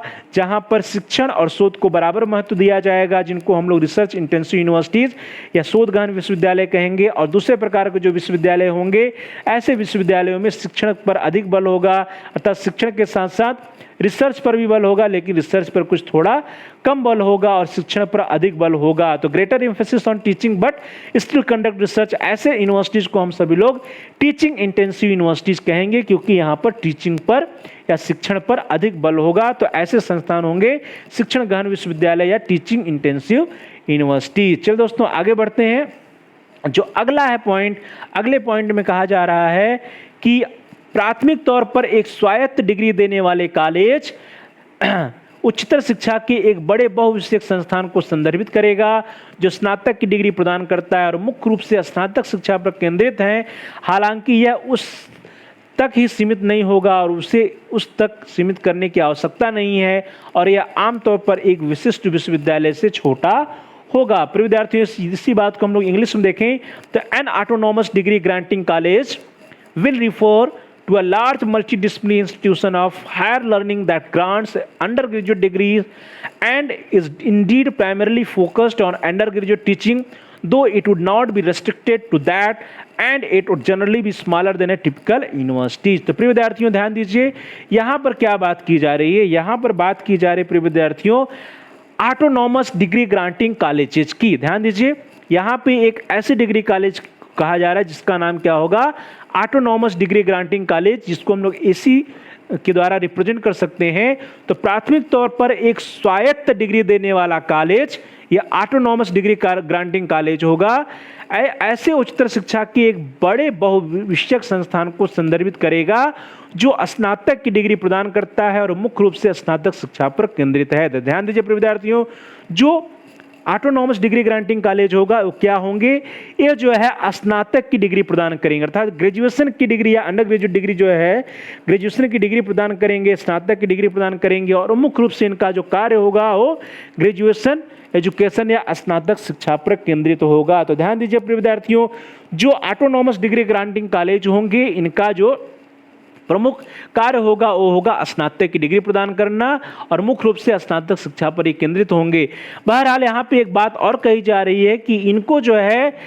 सिर्फ और सिर्फ जो है स्नातक तक ही सीमित करना उचित नहीं है, यह उस तक ही सीमित नहीं होगा, उससे उस तक सीमित करने की आवश्यकता भी नहीं, और आमतौर पर एक विशिष्ट विश्वविद्यालय से छोटा होगा। अर्थात ये बाद में जो है और भी डेवलप्ड हो सकते हैं और भी आगे बढ़ सकते हैं। तो इस तरह से प्रिय विद्यार्थियों, जो न्यू एजुकेशन पॉलिसी 2020 है, इसमें कहा जा रहा है कि an autonomous degree granting college will refer to a large multidisciplinary institution of higher learning that grants undergraduate degree and is indeed primarily focused on undergraduate teaching, though it would not be restricted to that and it generally be smaller than a typical university। प्रिय विद्यार्थियों, कहा जा रहा है कि यह जो है जो टिपिकल विश्वविद्यालय होगा उन विश्वविद्यालयों से छोटा होगा, विशिष्ट विश्वविद्यालयों से छोटा होगा, और ऐसे विश्वविद्यालय जो है जो ग्रेजुएशन की शिक्षा होती है, स्नातक की शिक्षा प्रदान करेंगे, स्नातक की डिग्री प्रदान करेंगी, हालांकि कि इनके पास भी मौका होगा कि अपने आप को विस्तृत कर सके, अपना विकास कर सकें। चलो दोस्तों आगे बढ़ते हैं। अगली बात कही गई है कि श्रेणीबद्ध मान्यता की एक पारदर्शी प्रणाली के माध्यम से कॉलेजों को ग्रेडेड ऑटोनॉमी या ग्रेडेड स्वायत्तता देने के लिए एक चरणबद्ध प्रणाली स्थापित की जाएगी। प्रिय विद्यार्थियों, नई शिक्षा नीति 2020 में देखिए, प्रारंभ से ही जब हम लोग हायर एजुकेशन की बात कर रहे हैं तो वहां पे एक नई बात आई है जो है ऑटोनॉमी या स्वायत्तता की। तो नई शिक्षा नीति में कहा जा रहा है कि श्रेणीबद्ध मान्यता की एक पारदर्शी प्रणाली के माध्यम से कॉलेजों को ग्रेडेड ऑटोनॉमी या ग्रेडेड स्वायत्तता देने की एक चरणबद्ध प्रणाली स्थापित की जाएगी, अर्थात एक प्रणाली स्थापित की जाएगी, जिसके द्वारा जो है जो सिस्टमैटिक सिस्टम होगा उसी के द्वारा जो है धीरे धीरे जो कॉलेजेज हैं, जो महाविद्यालय हैं, उनको ग्रेडेड ऑटोनॉमी या स्वायत्तता प्रदान की जाएगी। और प्रिय विद्यार्थियों, इसमें यह भी बात कही गई है कि कालांतर में धीरे धीरे सभी महाविद्यालय या तो डिग्री प्रदान करने वाले स्वायत्त महाविद्यालय बन जाएगा या किसी विश्वविद्यालय के अंग के रूप में विकसित होंगे। विश्वविद्यालय के अंग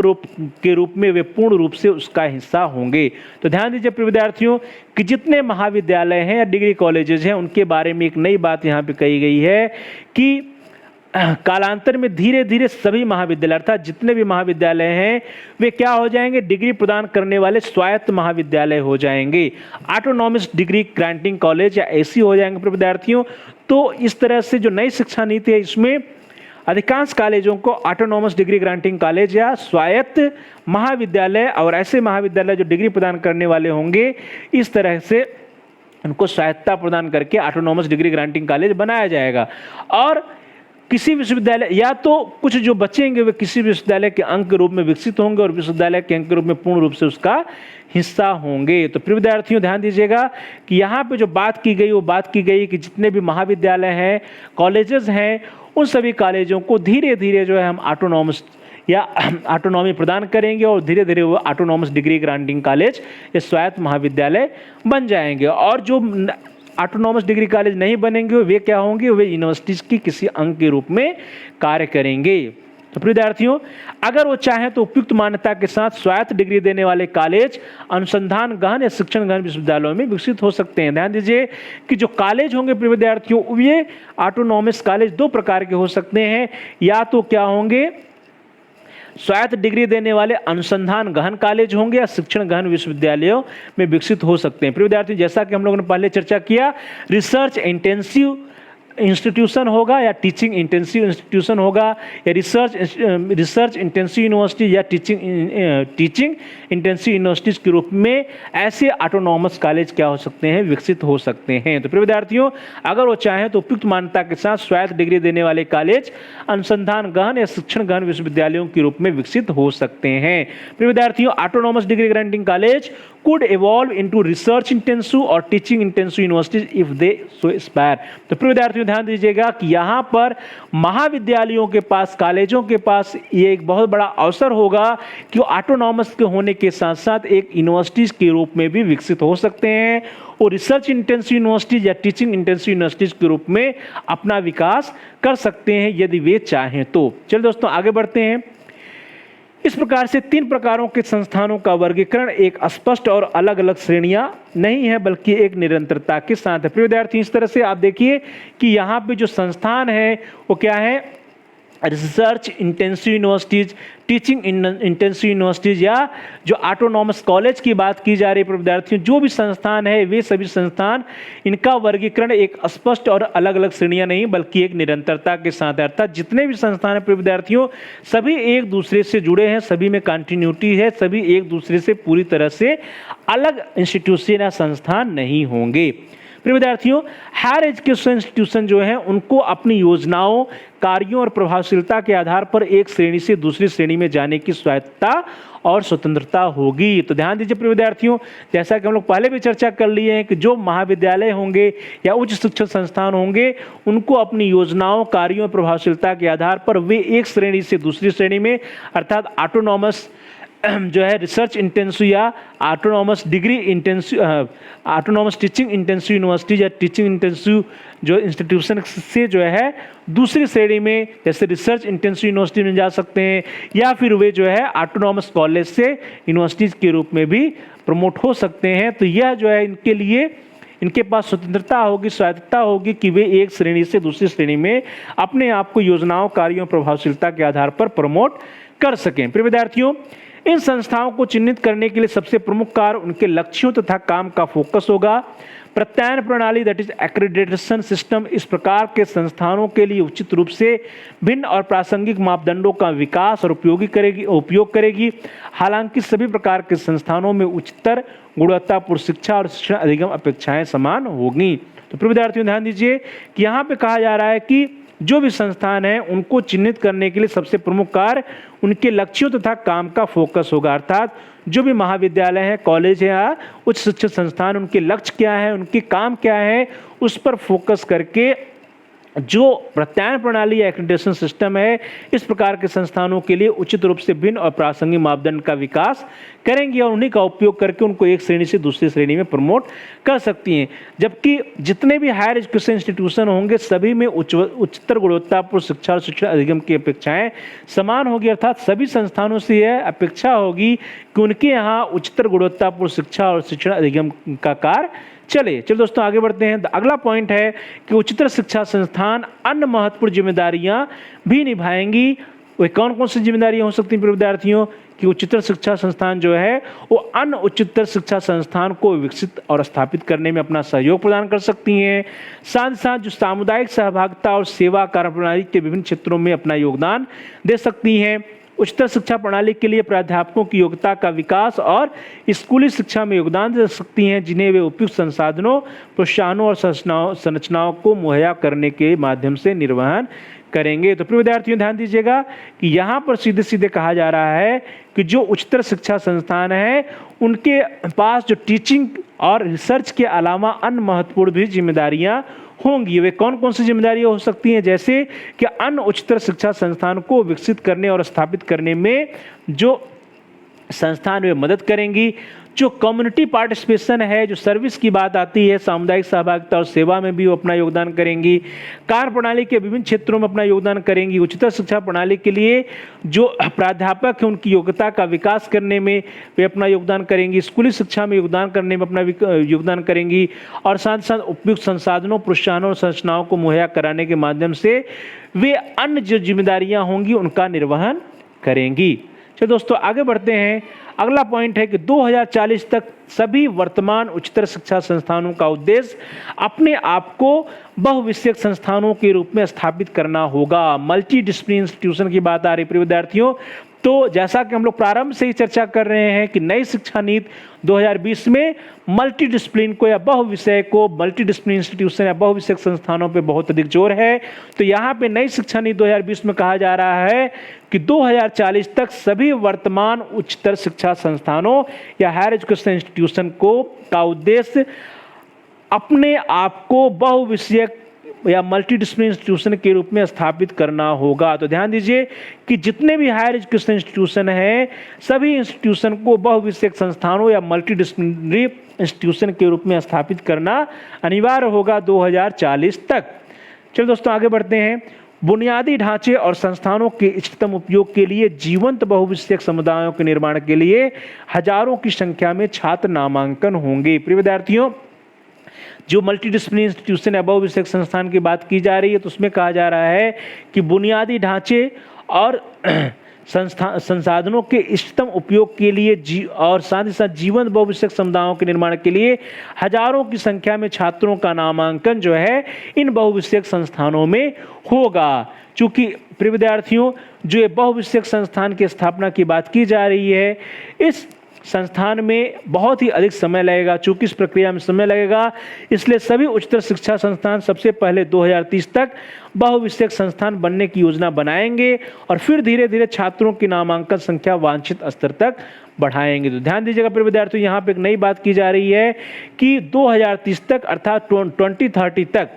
विद्यार्थियों 2030 तक जितने भी संस्थान हैं, हायर एजुकेशन इंस्टीट्यूशन है, वे सभी उच्चतर शिक्षा संस्थान सबसे पहले 2030 तक बहुविषयक संस्थान की बनने की अपनी प्लानिंग बनाएंगे, योजना बनाएंगे और उन्हीं योजना के अनुसार धीरे धीरे जो अपना इनरोलमेंट नंबर्स है या नामांकन की संख्या है, छात्रों की जो संख्या होगी प्रिय विद्यार्थियों प्रवेश की संख्या, उसमें वांछित स्तर में वे वृद्धि करेंगे। वे वृद्धि इसी अनुसार करेंगे जैसे जैसे वे बहुविषयक संस्थान के रूप में अपने आप को विकसित करते जाएंगे, वैसे वैसे छात्रों की जो नामांकन संख्या है उसमें वृद्धि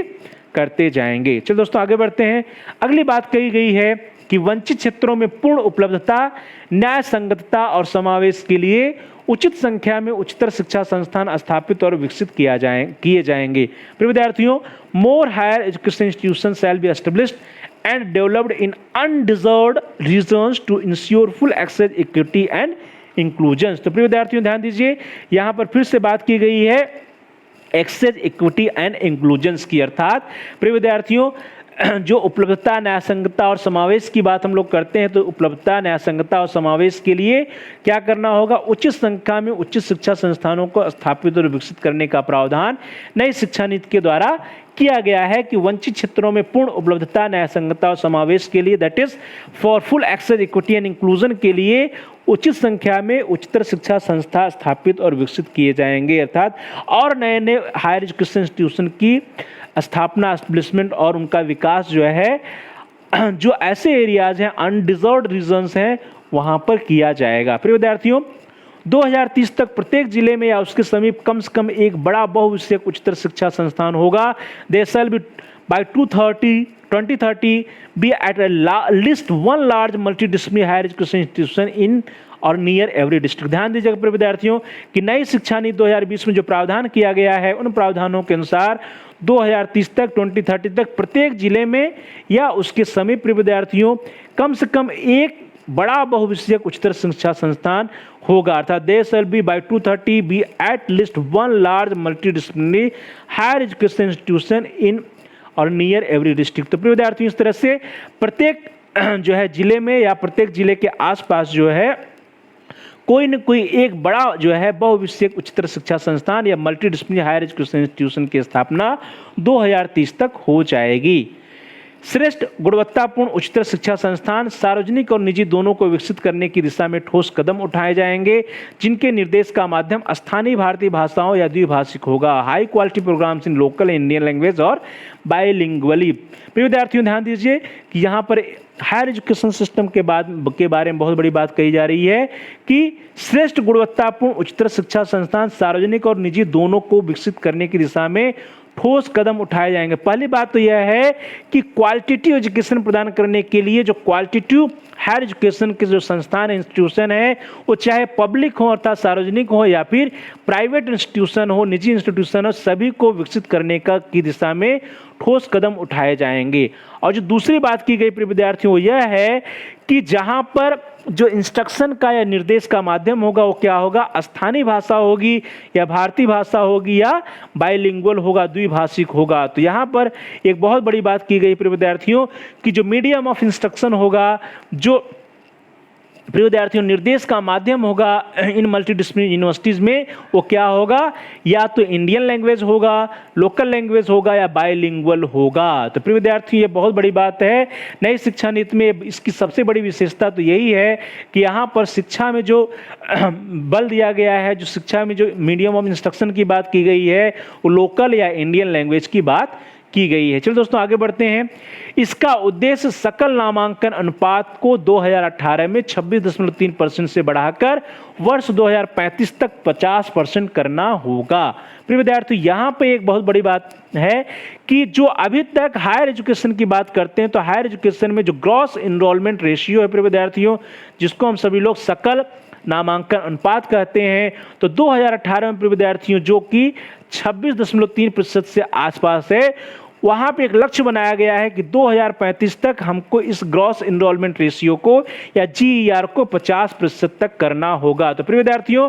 ग्रॉस एनरोलमेंट रेशियो को बढ़ाने के लिए अर्थात उच्चतर शिक्षा में हायर एजुकेशन में सकल नामांकन अनुपात को बढ़ाने के लिए ही जो मीडियम ऑफ इंस्ट्रक्शन की बात की जा रही है, मल्टीडिसिप्लिनरी यूनिवर्सिटीज की बात की जा रही है, मल्टीडिसिप्लिनरी संस्थानों की बात की जा रही है, या लोकल या इंडियन लैंग्वेज में इंस्ट्रक्शन की बात की जा रही है, उन सभी का उद्देश्य है कि सकल नामांकन अनुपात को हमें 2035 तक 50% तक या 50% तक करना होगा। चलो दोस्तों आगे बढ़ते हैं। अगली बात जो है कि इन लक्ष्यों को प्राप्त करने के लिए कई नए संस्थानों का विकास किया जा सकता है, लेकिन क्षमता निर्माण का एक बड़ा भाग मौजूदा हायर एजुकेशन इंस्टीट्यूशन को समेकित, महत्वपूर्ण रूप से विस्तारित और बेहतर बनाने के माध्यम से प्राप्त किया जाएगा। तो ध्यान दीजिएगा प्रिय विद्यार्थियों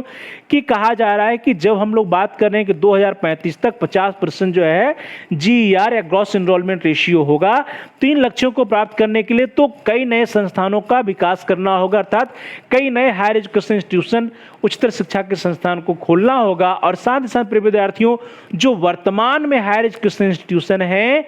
उन हायर एजुकेशन इंस्टीट्यूशन का क्षमता निर्माण का एक बड़ा भाग जो है मौजूदा HIE अर्थात हायर एजुकेशन इंस्टीट्यूशन या उच्च शिक्षा के जो संस्थान है, उनको समेकित करने, इंटीग्रेट करने में, उनको महत्वपूर्ण रूप से विस्तारित करने और बेहतर बनाने के माध्यम से प्राप्त किया जाएगा। तो प्रिय विद्यार्थियों, नए उच्च शिक्षण संस्थानों को खोलने के साथ साथ वर्तमान समय में जो हमारे पास हायर एजुकेशन इंस्टीट्यूशन है उनको समेकित किया जाएगा, उनको विस्तारित किया जाएगा और उनको समेकित, विस्तारित और बेहतर बनाने के माध्यम से ही हम अपने ग्रॉस एनरोलमेंट रेशियो को बढ़ा सकते हैं। और जिसका जो हमारा लक्ष्य है कि 2035 तक हम 50% जो है GER ग्रॉस एनरोलमेंट रेशियो कर लेंगे, तो उसके लिए नए संस्थानों की स्थापना भी की जाएगी, उनका विकास भी किया जाएगा और साथ साथ जो हमारे पास वर्तमान समय में संस्थान है उनको इंटीग्रेट किया जाएगा, उनको विस्तारित किया जाएगा और उनका भी विकास किया जाएगा। चलो दोस्तों आगे बढ़ते हैं। अगला है कि बड़ी संख्या में उत्कृष्ट सार्वजनिक संस्थानों या आउटस्टैंडिंग पब्लिक इंस्टीट्यूशन के विकास में जोर देने के साथ सार्वजनिक और निजी दोनों संस्थानों का विकास होगा। तो ध्यान दीजिए प्रिय विद्यार्थियों, यहाँ पे कहा जा रहा है कि हमें जो है आउटस्टैंडिंग पब्लिक इंस्टीट्यूशन अर्थात आउटस्टैंडिंग पब्लिक इंस्टीट्यूशन या उत्कृष्ट सार्वजनिक संस्थानों के विकास पर जोर देना होगा और उत्कृष्ट सार्वजनिक संस्थान या आउटस्टैंडिंग पब्लिक इंस्टीट्यूशन के विकास पर जोर देने के साथ साथ ही सार्वजनिक और निजी दोनों संस्थानों का विकास करना होगा। अर्थात जो पब्लिक इंस्टीट्यूशन है और पब्लिक इंस्टीट्यूशन के साथ साथ ही प्राइवेट इंस्टीट्यूशन के विकास पर भी हमें ध्यान देना होगा और तभी जो है हम अपने लक्ष्य को प्राप्त कर सकते हैं। फिर विद्यार्थियों, सार्वजनिक उच्चतर शिक्षा संस्थान के लिए सार्वजनिक वित्त पोषण सहायता के स्तर को बढ़ाने के लिए एक निष्पक्ष और पारदर्शी प्रणाली होगी। ध्यान दीजिए प्रिय विद्यार्थियों, यहाँ पर एक निष्पक्ष और पारदर्शी प्रणाली की बात की जा रही है जो सार्वजनिक वित्त पोषण सहायता के स्तर को बढ़ाने पर कार्य करेगी। तो सार्वजनिक वित्त पोषण सहायता के स्तर को बढ़ाने के लिए प्रिय विद्यार्थियों नई शिक्षा नीति 2020 में एक निष्पक्ष और पारदर्शी प्रणाली का विकास करने की बात कहा गया है। प्रिय विद्यार्थियों, यह प्रणाली सभी सार्वजनिक संस्थानों के विकास के लिए समान अवसर देगी। ध्यान दीजिएगा प्रिय विद्यार्थियों कि जिस प्रणाली या जिस सिस्टम की हम लोग बात कर रहे हैं वह एक ऐसा सिस्टम होगा, एक ऐसी प्रणाली होगी जो कि जितने भी पब्लिक इंस्टीट्यूशन है, जितने भी सार्वजनिक संस्थान है प्रिय विद्यार्थियों, उन सभी संस्थानों के विकास के लिए समान अवसर प्रदान करेगी। तो प्रिय विद्यार्थियों, और ऐसे ही एक जो है प्रणाली की विकास की आवश्यकता है कि एक ऐसी प्रणाली हो, एक ऐसा सिस्टम हो प्रिय विद्यार्थियों जो वित्त पोषण की सहायता प्रदान करे, वित्त पोषण का कार्य करे। तो एक ऐसा सिस्टम होना चाहिए, एक ऐसी प्रणाली होनी चाहिए जो सार्वजनिक संस्थानों के विकास के लिए समान अवसर प्रदान करे। चलो दोस्तों आगे बढ़ते हैं। यह प्रत्यायन प्रणाली प्रत्यायन नियमों जैसे पारदर्शिता और पूर्व प्रचारित मानदंडों पर आधारित होगी। It will be based on the transparent pre announced criteria from with in the accreditation norms of the accreditation system. तो प्रिय विद्यार्थियों, जिस प्रणाली की हम बात कर रहे हैं वो एक ऐसा प्रत्यायन प्रणाली होगा जो कि प्रत्यायन नियमों जैसे पारदर्शिता और पूर्व प्रचारित मानदंडों पर आधारित होगा। तो प्रिय विद्यार्थियों, एक ऐसा प्रत्यायन प्रणाली होगा, एक ऐसा जो है एक्रेडिटेशन सिस्टम होगा जो कि एक्रेडिटेशन नॉर्म्स जो पहले से बने हैं, प्री अनाउंस क्राइटेरिया जो है प्रिय विद्यार्थियों जो कि अपने आप में क्या है, बहुत ही ट्रांसपेरेंट है, पारदर्शी है और प्री अनाउंस क्राइटेरिया जो है उन्हीं के आधार पर कुछ एक्रेडिटेशन नॉर्म्स बनेंगे प्रिय विद्यार्थियों और उन्हीं एक्रेडिटेशन नॉर्म के आधार पर एक ऐसे एक्रेडिटेशन सिस्टम या प्रत्यायन प्रणाली का विकास किया जाएगा जो कि क्या हो, अपने आप में पारदर्शी हो। तो प्रिय विद्यार्थियों, यह प्रत्यायन प्रणाली प्रत्यायन नियमों जैसे पारदर्शिता और पूर्व प्रचारित मानदंडों पर आधारित होगी और एक ऐसी सिस्टम होगा, एक ऐसी प्रणाली होगा जो कि सार्वजनिक संस्थानों के विकास के लिए समान अवसर प्रदान करेगी। चलो दोस्तों आगे बढ़ते हैं। इस नीति के नियम के अनुसार जो उच्चतर शिक्षा संस्थान श्रेष्ठतम प्रदर्शन करेंगे उन्हें अपनी क्षमताओं का विस्तार करके प्रोत्साहित किया जाएगा। तो प्रिय विद्यार्थियों ध्यान दीजिए कि ये जो नए नियम बनाए जाएंगे इन नियमों के अनुसार ऐसे हायर एजुकेशन इंस्टीट्यूशन या उच्चतर शिक्षा संस्थान जो कि क्या करेंगे, श्रेष्ठतम प्रदर्शन करेंगे, उन्हें अपनी क्षमताओं का विस्तार करके प्रोत्साहित करने पर बल दिया जाएगा, उन्हें अपनी क्षमताओं का विस्तार करके उनको प्रोत्साहित या मोटिवेट किया जाएगा। चलिए दोस्तों आगे बढ़ते हैं। संस्थानों को अपनी कार्यक्रमों की सीटें, पहुंच और सकल नामांकन अनुपात बढ़ाने और जीवन पर्यंत सीखने के अवसर को मुहैया कराने, दैट इज SDG 4 जिसको हम लोग सस्टेनेबल डेवलपमेंट गोल 4 है, हेतु मुक्त दूरस्थ शिक्षा और ऑनलाइन कोर्स की संचालित करने का अवसर होगा, बशर्ते उन्हें ऐसा करने के लिए मान्यता प्राप्त हो। तो प्रिय विद्यार्थियों, जब हम लोग एक्सेस की बात कर रहे थे, एक्सेस ऑफ हायर एजुकेशन, तो वहां पर भी हम लोगों ने ODL सिस्टम की बात की थी। तो यहाँ पे कहा जा रहा है प्रिय विद्यार्थियों कि जो पहुंच की बात है हायर एजुकेशन में, या सकल नामांकन अनुपात को बढ़ाने की बात है, जीवन पर्यंत सीखने की बात है, तो सकल नामांकन अनुपात बढ़ाने में, एक्सेस को बढ़ाने में या जीवन पर्यंत सीखने के लिए मुक्त एवं दूरस्थ शिक्षा और ऑनलाइन कोर्स को संचालित करने का अवसर होगा। तो ऐसे संस्थान जिनके पास जो है ओडीएल की मान्यता होगी प्रिय विद्यार्थियों, ओपन डिस्टेंस लर्निंग या मुक्त दूरस्थ शिक्षा की मान्यता होगी, ऐसे संस्थान जो है ऑनलाइन कोर्स और मुक्त दूरस्थ शिक्षा के द्वारा जो है लोगों को जीवन पर्यंत सीखने का अवसर उपलब्ध कराएंगे और साथ ही साथ जो है लोगों तक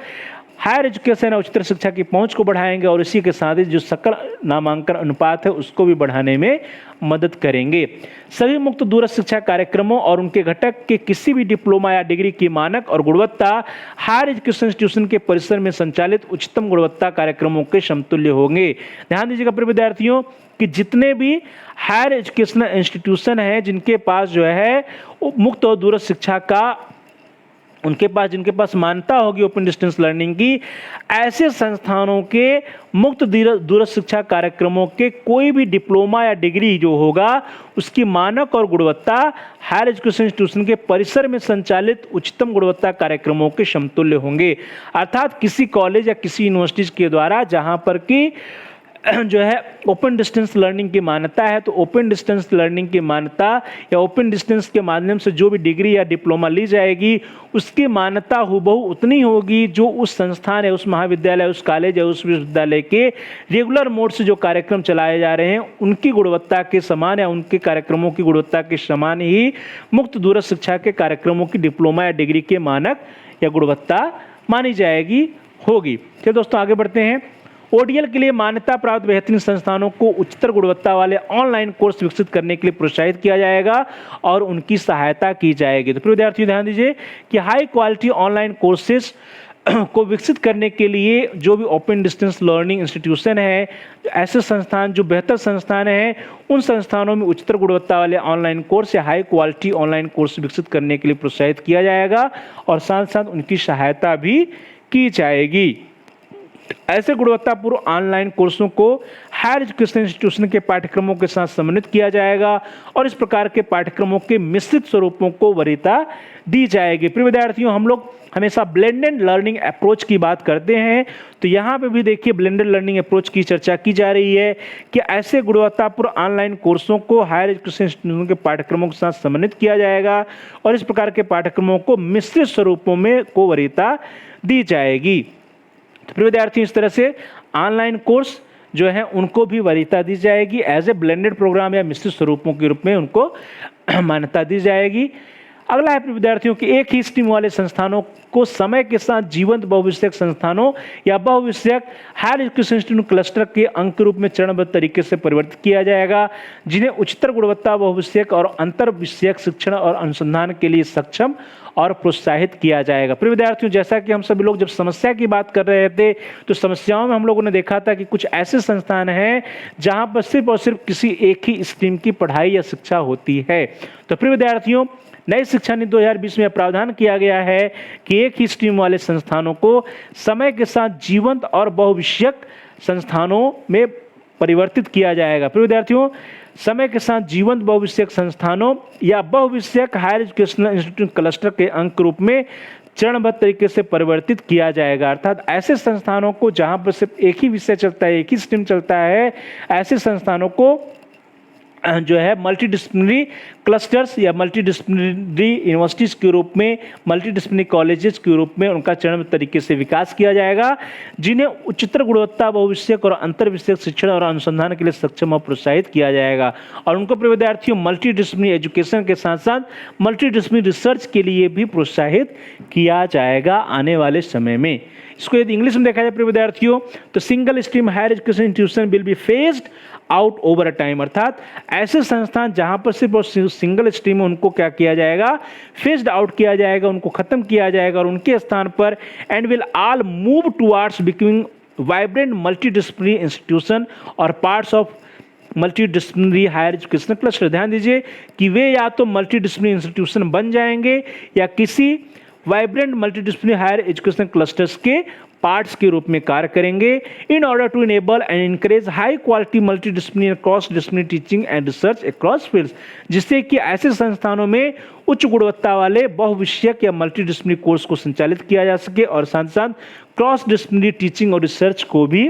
संचालित किया जा सके, उसको बढ़ावा दिया जा सके। तो प्रिय विद्यार्थियों, इस तरह से इस बिंदु में हम लोगों ने देखा कि एक ही स्ट्रीम वाले जो भी संस्थान होंगे उनको धीरे धीरे खत्म करके उनको बहुविषयक संस्थानों के रूप में परिवर्तित किया जाएगा। एक स्ट्रीम वाले हायर एजुकेशन इंस्टीट्यूशन में विभिन्न विषयों के संकायों को जोड़ा जाएगा जिससे वे मजबूत होंगे। ध्यान दीजिए प्रिय विद्यार्थियों कि ऐसे संस्थान जो कि क्या है, एक ही स्ट्रीम वाले हैं, वहां पर विभिन्न विषयों के संकायों को जोड़ा जाएगा जिससे कि ऐसे संस्थान क्या हो सकें, मजबूत हो सकें। Single stream higher education institution will in particularly add departments across different fields that would strengthen the single stream that they currently serve। तो ध्यान दीजिए प्रिय विद्यार्थियों कि ऐसे संस्थान जहां पे क्या है, सिर्फ एक ही स्ट्रीम चलाया जा रहा है, ऐसे संस्थानों में विभिन्न विषयों के संकायों को जोड़ा जाएगा। Department across different fields that would strengthen the single stream that they currently serve, और जिसकी वजह से वे क्या होंगे, ऐसे संस्थान जो है मजबूती से उभरेंगे, मजबूत होंगे। उपयुक्त प्रत्यायन उपलब्ध के माध्यम से सभी उच्चतर शिक्षा संस्थान धीरे धीरे पूर्ण अकेडमिक और प्रशासनिक स्वायत्तता की तरफ बढ़ेंगे ताकि ऐसी जीवन संस्कृति का निर्माण हो। प्रिय विद्यार्थियों, through the attainment of suitable accreditation all higher education institutions will gradually move towards full autonomy academic and administrative in order to enable this vibrant culture। प्रिय विद्यार्थियों, ध्यान दीजिए कि यहाँ पे बात की जा रही है कि उपयुक्त प्रत्यायन या एक्रेडिटेशन उपलब्धि के माध्यम से जितने भी उच्चतर शिक्षा संस्थान हैं, सभी उच्चतर शिक्षा संस्थानों को धीरे धीरे पूर्ण अकादमिक और प्रशासनिक स्वायत्तता की तरफ बढ़ेंगे ताकि ऐसी जीवन संस्कृति का निर्माण हो सके। प्रिय विद्यार्थियों, एक वाइब्रेंट कल्चर का विकास करने के लिए कहा जा रहा है कि धीरे धीरे जितने भी हायर एजुकेशन इंस्टीट्यूशन है वे क्या हो जाएंगे, they gradually move towards full autonomy. Full autonomy की बात की जा रही है विद्यार्थियों, full autonomy in the field of academic and administrative both. तो एकेडमिक ऑटोनॉमी और साथ ही साथ एडमिनिस्ट्रेटिव ऑटोनॉमी की तरफ बढ़ेंगे, अर्थात आने वाले समय पर विद्यार्थियों जितने भी उच्च शिक्षा संस्थान हैं उन सभी उच्च शिक्षा संस्थानों को एकेडमिक रूप से और साथ साथ प्रशासनिक रूप से ऑटोनॉमी मिलेगी या स्वायत्तता प्रदान की जाएगी। प्रिय विद्यार्थियों, सार्वजनिक संस्थानों की स्वायत्तता को पर्याप्त सार्वजनिक वित्त सहायता से स्थायित्व और मजबूती मिलेगी। जब हम लोग प्रिय विद्यार्थियों बात करते हैं पब्लिक इंस्टीट्यूशन की, तो the autonomy of public institution will B backed by adequate public financial support and stability. तो ध्यान दीजिएगा प्रिय विद्यार्थियों कि यहाँ पर बात की जा रही है कि सार्वजनिक संस्थाओं की जो पब्लिक इंस्टीट्यूशन है, सार्वजनिक संस्थान है, सार्वजनिक संस्थाओं की स्वायत्तता को पर्याप्त सार्वजनिक वित्त सहायता से स्थायित्व और मजबूती मिलेगी, अर्थात उनको पर्याप्त जो है वित्त सहायता दी जाएगी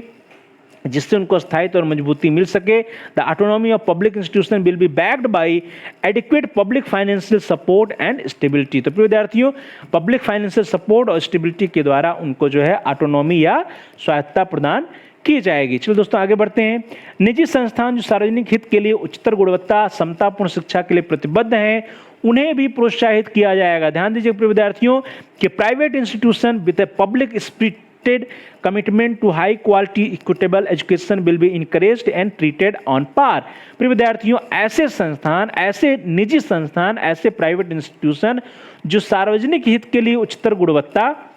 समतापूर्ण शिक्षा के लिए प्रतिबद्ध हैं। ध्यान दीजिए, सार्वजनिक हित के लिए उच्चतर गुणवत्ता और समतापूर्ण शिक्षा के लिए प्रतिबद्ध हैं, ऐसे संस्थानों को प्रोत्साहित किया जाएगा। Private institution with public spirited commitment to high quality equitable education will be encouraged and treated on par. तो प्रिय विद्यार्थियों, ऐसे निजी संस्थान, ऐसे प्राइवेट इंस्टीट्यूशन जो कि उच्चतर गुणवत्ता वाले होंगे, जिनका जो प्रमुख उद्देश्य होगा वो सार्वजनिक हित होगा, जिनका प्रमुख उद्देश्य समतापूर्ण शिक्षा प्रदान करना होगा, ऐसे जो निजी संस्थान है विद्यार्थियों, ऐसे प्राइवेट इंस्टीट्यूशन या निजी संस्थानों को भी प्रोत्साहित किया जाएगा। चलो दोस्तों आगे बढ़ते हैं। अगला बिंदु है कि इस नीति के द्वारा कल्पित नई विनियामक प्रणाली ग्रेडेड ऑटोनॉमी के जरिए और इससे एक चुनौती की तरह लेते हुए समग्र रूप से इस संस्कृति को सशक्तिकरण और स्वायत्तता की ओर नवाचार के लिए बढ़ावा देगी और 15 वर्षों के अंतराल में धीरे धीरे संबद्ध कॉलेज की प्रणाली समाप्त होगी। विद्यार्थियों ध्यान दीजिएगा, the new regulatory system envisioned by this policy will foster this overall culture of empowerment and autonomy to innovate, including by gradually phasing out the system of affiliating colleges over a period of 15 years through a system of graded autonomy and to be carried out in a challenge mode। तो प्रिय विद्यार्थियों ध्यान दीजिए कि यहाँ पे कहा जा रहा है कि धीरे धीरे हम सभी संस्थानों को क्या देंगे, ग्रेडेड ऑटोनॉमी देंगे, और ग्रेडेड ऑटोनॉमी के द्वारा 15 वर्षों के अंतराल में धीरे धीरे जो इन अफिलिएटेड या संबद्धता की बात है फिर विद्यार्थियों, अफिलिएटेड कॉलेज प्रणाली समाप्त हो जाएगी। Autonomy to innovate including by gradually phasing out the system of affiliating college over a period of 15 years through a system of graded autonomy। तो प्रिय विद्यार्थियों ध्यान दीजिएगा कि ग्रेडेड ऑटोनॉमी के द्वारा जो है आने वाले 15 वर्षों के अंतराल में धीरे धीरे जो संबद्धता की बात है, अफिलिएटेड कॉलेज की प्रणाली है, वो स्वतः ही समाप्त कर दी जाएगी। तो 15 वर्षों के अंतराल में प्रिय विद्यार्थियों जो अफिलिएशन की बात है, जैसा कि अभी हम लोग देखते हैं कि सभी कॉलेजेस किसी न किसी यूनिवर्सिटी या विश्वविद्यालय से संबद्ध हैं, अफिलिएटेड हैं, तो इस प्रणाली को, इस सिस्टम को, जो अफिलिएशन का सिस्टम है, इसको समाप्त कर दिया जाएगा। प्रत्येक संबद्ध विश्वविद्यालय अपने संबद्ध कॉलेज के मार्गदर्शन के लिए उत्तरदायी होगा ताकि वे अपनी क्षमताओं को विकसित कर सकें तथा अकेडमिक और पाठ्यक्रम संबंधी मामलों में न्यूनतम मानदंड, शिक्षण और मूल्यांकन, गवर्नेंस सुधार, वित्तीय मजबूती और प्रशासनिक दक्षता को प्राप्त कर सकें। प्रिय विद्यार्थियों, each existing affiliating university will be responsible for mentoring its affiliated colleges so that they can develop their capabilities and achieve minimum benchmark in academic and curricular matters, teaching and assessment, governance reforms, financial robustness and administrative efficiency। तो प्रिय विद्यार्थियों ध्यान दीजिए किस तरह से जो विश्वविद्यालय हैं, जो संबंधित विश्वविद्यालय हैं, उनसे जो संबंधित कॉलेज हैं, उनके मार्गदर्शन की जो उत्तरदायित्व होगा और जिम्मेदारी होगा वो यूनिवर्सिटीज़ की होगी, जिससे कि जो महाविद्यालय हैं वे क्या हैं, अपनी क्षमताओं को विकसित कर सकें और एकेडमिक और पाठ्यक्रम संबंधी मामलों और न्यूनतम मानदंड, शिक्षण, मूल्यांकन, गवर्नेंस सुधार और वित्तीय मजबूती और प्रशासनिक दक्षता को प्राप्त कर सकें। प्रिय विद्यार्थियों, इन सभी मुद्दों पर कॉलेजों को, महाविद्यालयों को मार्गदर्शन देने का कार्य जो विश्वविद्यालय है जिससे वो कॉलेज संबंध है उनका होगा, और वे जब मदद करेंगे, वे जब मार्गदर्शन करेंगे, तभी ये धीरे धीरे सभी कॉलेज ऑटोनॉमस हो पाएंगे और जो अफिलिएशन या संबद्धता की प्रणाली है वह धीरे धीरे समाप्त हो पाएगी। वर्तमान में विश्वविद्यालयों से संबद्ध सभी कॉलेज प्रत्यायन प्राप्त करने और स्वायत्त डिग्री देने वाले कॉलेज बनने के लिए निर्धारित बेंचमार्क एक समय अवधि में प्राप्त करेंगे और इससे उचित मेंटरिंग और सरकार की सहायता सहित एक संयुक्त राष्ट्रीय प्रयास के माध्यम से प्राप्त किया जाएगा। All colleges currently affiliated to a university shall attain the required benchmark over time to secure the prescribed accreditation benchmarks and eventually becomes autonomous degree granting colleges. This will be achieved through a concerted national efforts including suitable mentoring and governmental support for the same। प्रिय विद्यार्थियों ध्यान दीजिएगा कि कहा जा रहा है कि जितने भी कॉलेज हैं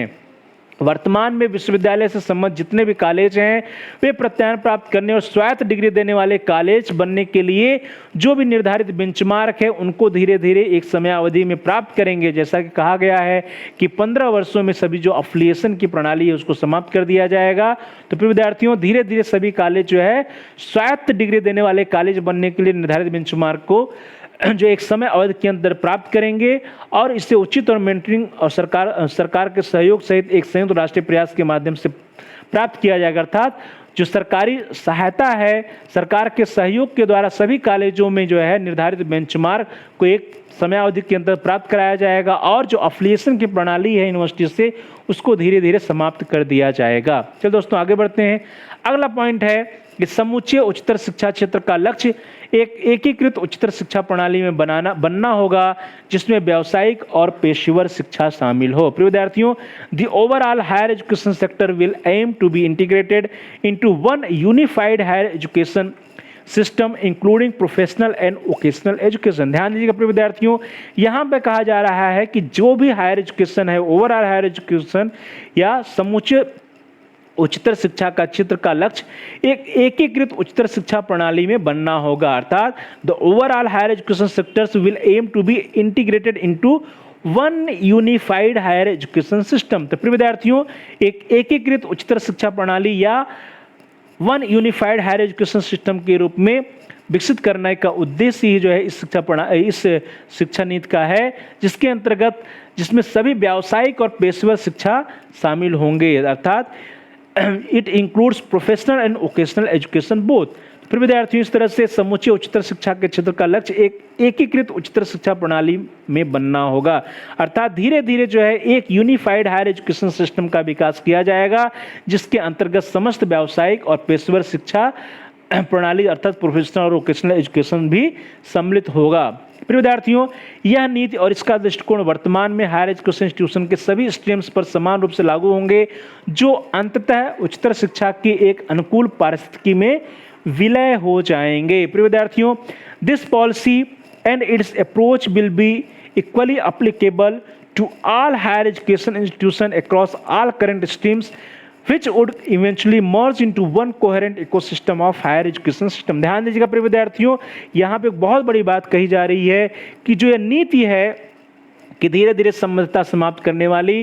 तो प्रिय विद्यार्थियों यह नीति और इसका दृष्टिकोण वर्तमान में हायर एजुकेशन इंस्टीट्यूट के सभी स्ट्रीम्स पर समान रूप से लागू होगी, जो अंततः उच्चतर शिक्षा की एक अनुकूल पारिस्थितिकी में विलय हो जाएगी। अर्थात this policy and its approach will be equally applicable to all higher education across all current streams, अर्थात जितने भी उच्च शिक्षा के संस्थान हैं या जिस भी स्ट्रीम के संस्थान है, सभी स्ट्रीम्स के संस्थानों में, सभी उच्च शिक्षा संस्थानों में यह नीति जो है समान रूप से लागू होगी, और जिससे कि अंत में क्या होगा कि सभी उच्चतर शिक्षा संस्थान एक अनुकूल परिस्थिति में विलय हो जाएगा, which would eventually merge into one coherent ecosystem of higher education system. प्रिय विद्यार्थियों, अगली बात है कि व्यापक तौर पर विश्वविद्यालय का अर्थ है उच्चतर शिक्षा का एक बहुविषयक संस्थान जो स्नातक, स्नातकोत्तर और पीएचडी कार्यक्रम चलाता है और उच्चतर गुणवत्ता वाले शिक्षा और अनुसंधान करता है। प्रिय विद्यार्थियों, जो वर्तमान समय में हम लोग जो है जानते हैं कि विश्व यूनिवर्सिटी क्या है, जिसमें हम लोग कहते हैं कि व्यापक तौर पर विश्वविद्यालय का अर्थ है उच्चतर शिक्षा का एक बहुविषयक संस्थान जो ग्रेजुएशन की शिक्षा देता है, पोस्ट ग्रेजुएशन शिक्षा देता है और पीएचडी कार्यक्रम भी चलाता है और उच्चतर गुणवत्ता वाले शिक्षा और अनुसंधान भी करता है। University has only one definition world wide, namely multidisciplinary institution of higher education, higher learning that offers undergraduate, graduate and PhD programs and engage in a high quality teaching and research। तो प्रिय विद्यार्थियों, जो undergraduate, graduate, PhD program चलाए जा रहे हैं विश्वविद्यालयों में और साथ ही साथ यहाँ पर उच्चतर गुणवत्ता वाले शिक्षा और अनुसंधान विश्वविद्यालयों में कराए जा रहे हैं। अभी देश में जितने भी हायर एजुकेशन इंस्टीट्यूशन के यूनिवर्सिटीज हैं या फिर विश्वविद्यालय हैं, इन विश्वविद्यालयों में प्रिय विद्यार्थियों आप देखेंगे कि सभी विश्वविद्यालयों का नाम थोड़ा अलग अलग होता है। प्रिय विद्यार्थियों, अभी देश में हायर एजुकेशन इंस्टीट्यूशन का जटिल नामकरण है। कुछ को हम लोग संबद्ध विश्वविद्यालय कहते हैं, कुछ को संबद्ध विश्वविद्यालय कहते हैं, कुछ को संबद्ध तकनीकी विश्वविद्यालय कहते हैं, कुछ को एकात्मक विश्वविद्यालय कहते हैं, जिसे मानकों के अनुसार मानदंड को पूरा करने पर केवल विश्वविद्यालय के नाम से प्रतिस्थापित किया जाएगा। ध्यान दीजिए कि संबद्ध विश्वविद्यालय, संबद्ध तकनीकी विश्वविद्यालय, एकात्मक विश्वविद्यालय, इसको खत्म करके और सिर्फ क्या होगा, विश्वविद्यालय नाम दिया जाएगा। तो प्रिय विद्यार्थियों, ये सभी नामों को समाप्त करके सिर्फ और सिर्फ एक नाम होगा, दैट इज यूनिवर्सिटी या विश्वविद्यालय होगा। The present complex nomenclature of higher education system in the country such as deemed to be university, affiliating university, affiliating technical university, unitary university shall be replaced simple by university. तो ध्यान दीजिए प्रिय विद्यार्थियों कि जितने भी नामकरण हैं प्रिय विद्यार्थियों, जैसे deem to be university, affiliating technical university, unitary university, इन सभी को समाप्त करके सिर्फ और सिर्फ एक नाम होगा, वो क्या होगा, यूनिवर्सिटी या विश्वविद्यालय नाम दिया जाएगा नई शिक्षा नीति 2020 के अनुसार। तो प्यारे भाई बहनों, प्रिय विद्यार्थियों, प्रिय साथियों, इस प्रकार से हम सभी लोगों ने आज की क्लास में, आज की कक्षा में, इस वीडियो के अंतर्गत नई शिक्षा नीति 2020 या राष्ट्रीय शिक्षा नीति 2020 का जो मसौदा तैयार है, इसके अंतर्गत हम सभी लोगों ने भाग सेकंड का अध्ययन किया और भाग सेकंड में हायर एजुकेशन या उच्चतर शिक्षा के बारे में अध्ययन किया। इसको हम लोगों ने प्रिय विद्यार्थियों, इसका पार्ट 1 हम लोग अध्ययन कर रहे हैं, अर्थात इसके हम प्रथम भाग का अध्ययन कर रहे हैं हायर एजुकेशन के, और इसके अन्य भागों का अध्ययन हम लोग अगले वीडियो में, अगली क्लास में करेंगे। आज की क्लास में हम लोगों ने उच्चतर शिक्षा या हायर एजुकेशन में क्वालिटी यूनिवर्सिटी या कॉलेज या गुणवत्तापूर्ण विश्वविद्यालय और महाविद्यालय के बारे में देखा। हम लोगों ने देखा कि वर्तमान में भारत में उच्चतर शिक्षा प्रणाली की प्रमुख समस्याएं क्या क्या हैं, जिनका वर्णन जो है नई शिक्षा नीति में किया गया है, इसके बारे में हम लोगों ने अध्ययन किया। और उसके उपरांत हम लोगों ने देखा कि नई शिक्षा नीति 2020 की दृष्टि से उच्चतर शिक्षा प्रणाली में कौन कौन से प्रमुख परिवर्तन शामिल हैं, तो इसके बारे में हम लोगों ने अध्ययन किया। और उसके बाद हम लोगों ने देखा कि जो नई शिक्षा नीति 2020 है, न्यू एजुकेशन पॉलिसी 2020 है, उसके अनुसार जो हायर एजुकेशन इंस्टीट्यूशन है उनका संस्थागत पुनर्गठन और इंस्टीट्यूशन रिस्ट्रक्चरिंग और कंसोलिडेशन कैसे किया जाएगा, जिसमें हम सभी लोगों ने देखा प्रिय विद्यार्थियों कि मल्टी डिसिप्लिनरी यूनिवर्सिटीज और हायर एजुकेशन इंस्टीट्यूशन क्लस्टर का विकास किया जाएगा। और प्रिय विद्यार्थियों जो अफिलिएशन की प्रणाली है वो खत्म की जाएगी। दो प्रकार के विश्वविद्यालय होंगे, एक ऐसे विश्वविद्यालय होंगे जिसको हम लोग रिसर्च इंटेंसिव यूनिवर्सिटीज नाम देंगे और दूसरा एक ऐसे होंगे जिसको हम लोग टीचिंग इंटेंसिव यूनिवर्सिटीज नाम देंगे। अर्थात एक शोध गहन विश्वविद्यालय होगा और दूसरा शिक्षण गहन विश्वविद्यालय होगा। प्रिय विद्यार्थियों आने वाले समय में जितने भी कॉलेजेज हैं प्रिय विद्यार्थियों, सभी कॉलेज क्या हो जाएंगे, ऑटोनॉमस डिग्री ग्रांटिंग कॉलेज या स्वायत्ता डिग्री देने वाले कॉलेज के रूप में विकसित किए जाएंगे। सभी अपने आप में ऑटोनॉमस हो जाएंगे, स्वायत्त हो जाएंगे। धीरे धीरे उनको स्वायत्ता प्रदान करने की लिए कार्य किया जाएगा प्रिय विद्यार्थियों। और इसमें यह भी कहा गया कि 2040 तक सभी वर्तमान उच्चतर शिक्षा संस्थानों का उद्देश्य अपने आप को बहुविषयक संस्थान या मल्टीडिसिप्लिनरी इंस्टीट्यूशन के रूप में स्थापित करना होगा। और प्रिय विद्यार्थियों 2030 तक जितने भी संस्थान है सभी संस्थान क्या हो जाएंगे, बहुविषयक या मल्टीडिसिप्लिनरी होने की योजना बनाएंगे। और 2040 तक सभी लोग जो है, सभी संस्थान जो है क्या हो जाएंगे, बहुविषयक संस्थान के रूप में विकसित हो जाएंगे। प्रिय विद्यार्थियों यहाँ पे एक बहुत बड़ी बात की गई कि ग्रॉस इनरोलमेंट रेशियो या GER सकल नामांकन अनुपात जो उच्च शिक्षा के क्षेत्र में 2018 के अनुसार 26.3% है, उसको बढ़ा करके नई शिक्षा नीति में लक्ष्य बनाया गया है कि 2035 तक यह 50% होना चाहिए था। ग्रॉस इनरोलमेंट रेशियो को 50% तक करने का लक्ष्य जो है 2035 तक बनाया गया है। इसके लिए उत्कृष्ट सार्वजनिक संस्थानों की स्थापना पर जोर दिया जाएगा। जितने संस्थान हैं उन सभी संस्थानों का आपस में जोड़कर एक क्लस्टर बनाने पर जोर दिया जाएगा। और साथ साथ प्रिय विद्यार्थियों यहाँ पे एक बहुत बड़ी बात की गई है कि जो मीडियम ऑफ इंस्ट्रक्शन होगा वो लोकल लैंग्वेज या इंडियन लैंग्वेज होगा या फिर बायलिंगुअल होगा। और साथ साथ जो प्रिय विद्यार्थियों हायर एजुकेशन है उसकी पहुंच को, उसकी एक्सेस को, पहुंच सकल नामांकन और उसकी सीटों को बढ़ाने के लिए क्षेत्र में विकार किया जाएगा। जीवन पर्यंत सीखने के क्षेत्र में विकार किया जाएगा। इसमें जो मुक्त दूरस्थ शिक्षा है या ओपन डिस्टेंस लर्निंग है उस पर बल दिया जाएगा। ऑनलाइन कोर्स या ऑनलाइन एजुकेशन पर भी बल दिया जाएगा। तो प्रिय विद्यार्थियों और साथ साथ यह भी कहा गया कि ऐसे संस्थान जहां पर सिर्फ एक ही स्ट्रीम चलता है, ऐसे संस्थानों की जगह पे जीवंत बहुविषयक संस्थानों की स्थापना की जाएगी। तो प्रिय विद्यार्थियों, प्यारे भाई बहनों, प्यारे साथियों, इस तरह से हम सभी लोगों ने आज की क्लास में, आज की कक्षा में इस वीडियो के अंतर्गत जो है हायर एजुकेशन इंस्टीट्यूशन या फिर उच्च शिक्षा के क्षेत्र में नई शिक्षा नीति 2020 में क्या क्या बातें कही गई उसके बारे में थोड़ा बहुत अध्ययन किया कि राष्ट्रीय शिक्षा नीति 2020 के अंतर्गत भाग सेकंड जो है हायर एजुकेशन या उच्चतर शिक्षा का, उसके अंतर्गत नई शिक्षा, उसके अंतर्गत उच्चतर शिक्षा के क्षेत्र में क्या क्या प्रावधान किए गए हैं, कैसे कैसे जो है उच्चतर शिक्षा के क्षेत्र में विकास किया जाएगा, कैसे कैसे जो है ऑटोनॉमस कॉलेज या फिर रिसर्च इंटेंसिव यूनिवर्सिटीज या टीचिंग इंटेंसिव यूनिवर्सिटीज का विकास किया जाएगा, कैसे कैसे जितने हायर एजुकेशन इंस्टीट्यूशन हैं उनकी पुनर्स्थापना की जाएगी। इन सभी के बारे में चर्चा किया प्रिय विद्यार्थियों। इस चर्चा को हम सभी लोग आगे बढ़ाएंगे अगली कक्षा में, अगले वीडियोज में। तो प्यारे भाई बहनों, प्रिय विद्यार्थियों, प्रिय साथियों, आप सभी लोगों का बहुत बहुत धन्यवाद। Thanks for watching, thanks to all of you. Please like, comment and share on the video. प्रिय विद्यार्थियों, इस वीडियो को लाइक करिए और इस वीडियो को अधिक से अधिक शेयर करिए अपने दोस्तों में, अपने फ्रेंड सर्किल में, मित्रों के साथ, जिससे कि वे भी इस वीडियो का लाभ उठा सकें। और साथ साथ प्रिय विद्यार्थियों, इस वीडियो पे कमेंट्स करिए। कमेंट्स के द्वारा यदि आपका कोई महत्वपूर्ण सुझाव है या कोई प्रश्न है, कोई समस्या है, तो उसको आप हम तक पहुंचा सकते हैं। हम आपके प्रश्नों का उत्तर देने का प्रयास करेंगे, समस्याओं का समाधान करने का प्रयास करेंगे। साथ साथ प्रिय विद्यार्थियों, जो भी आपके सुझाव आएंगे उन बहुमूल्य सुझावों पर अनुपालन करने का प्रयास करेंगे। तो प्रिय विद्यार्थियों,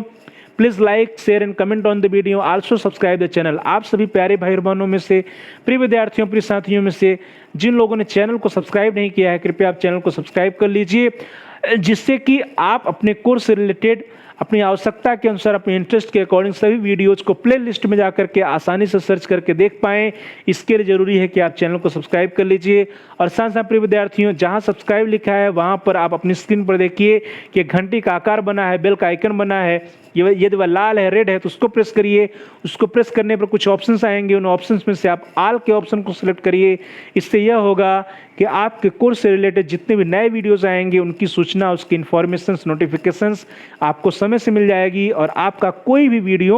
मिस नहीं होगा, कोई वीडियो छूटेगा नहीं। तो प्यारे भाई बहनों, प्रिय विद्यार्थियों, प्रिय साथियों, thanks for watching, thanks to all of you. Please like, comment and share on the video, also subscribe the channel and press the bell icon all. आप सभी लोगों का बहुत बहुत धन्यवाद।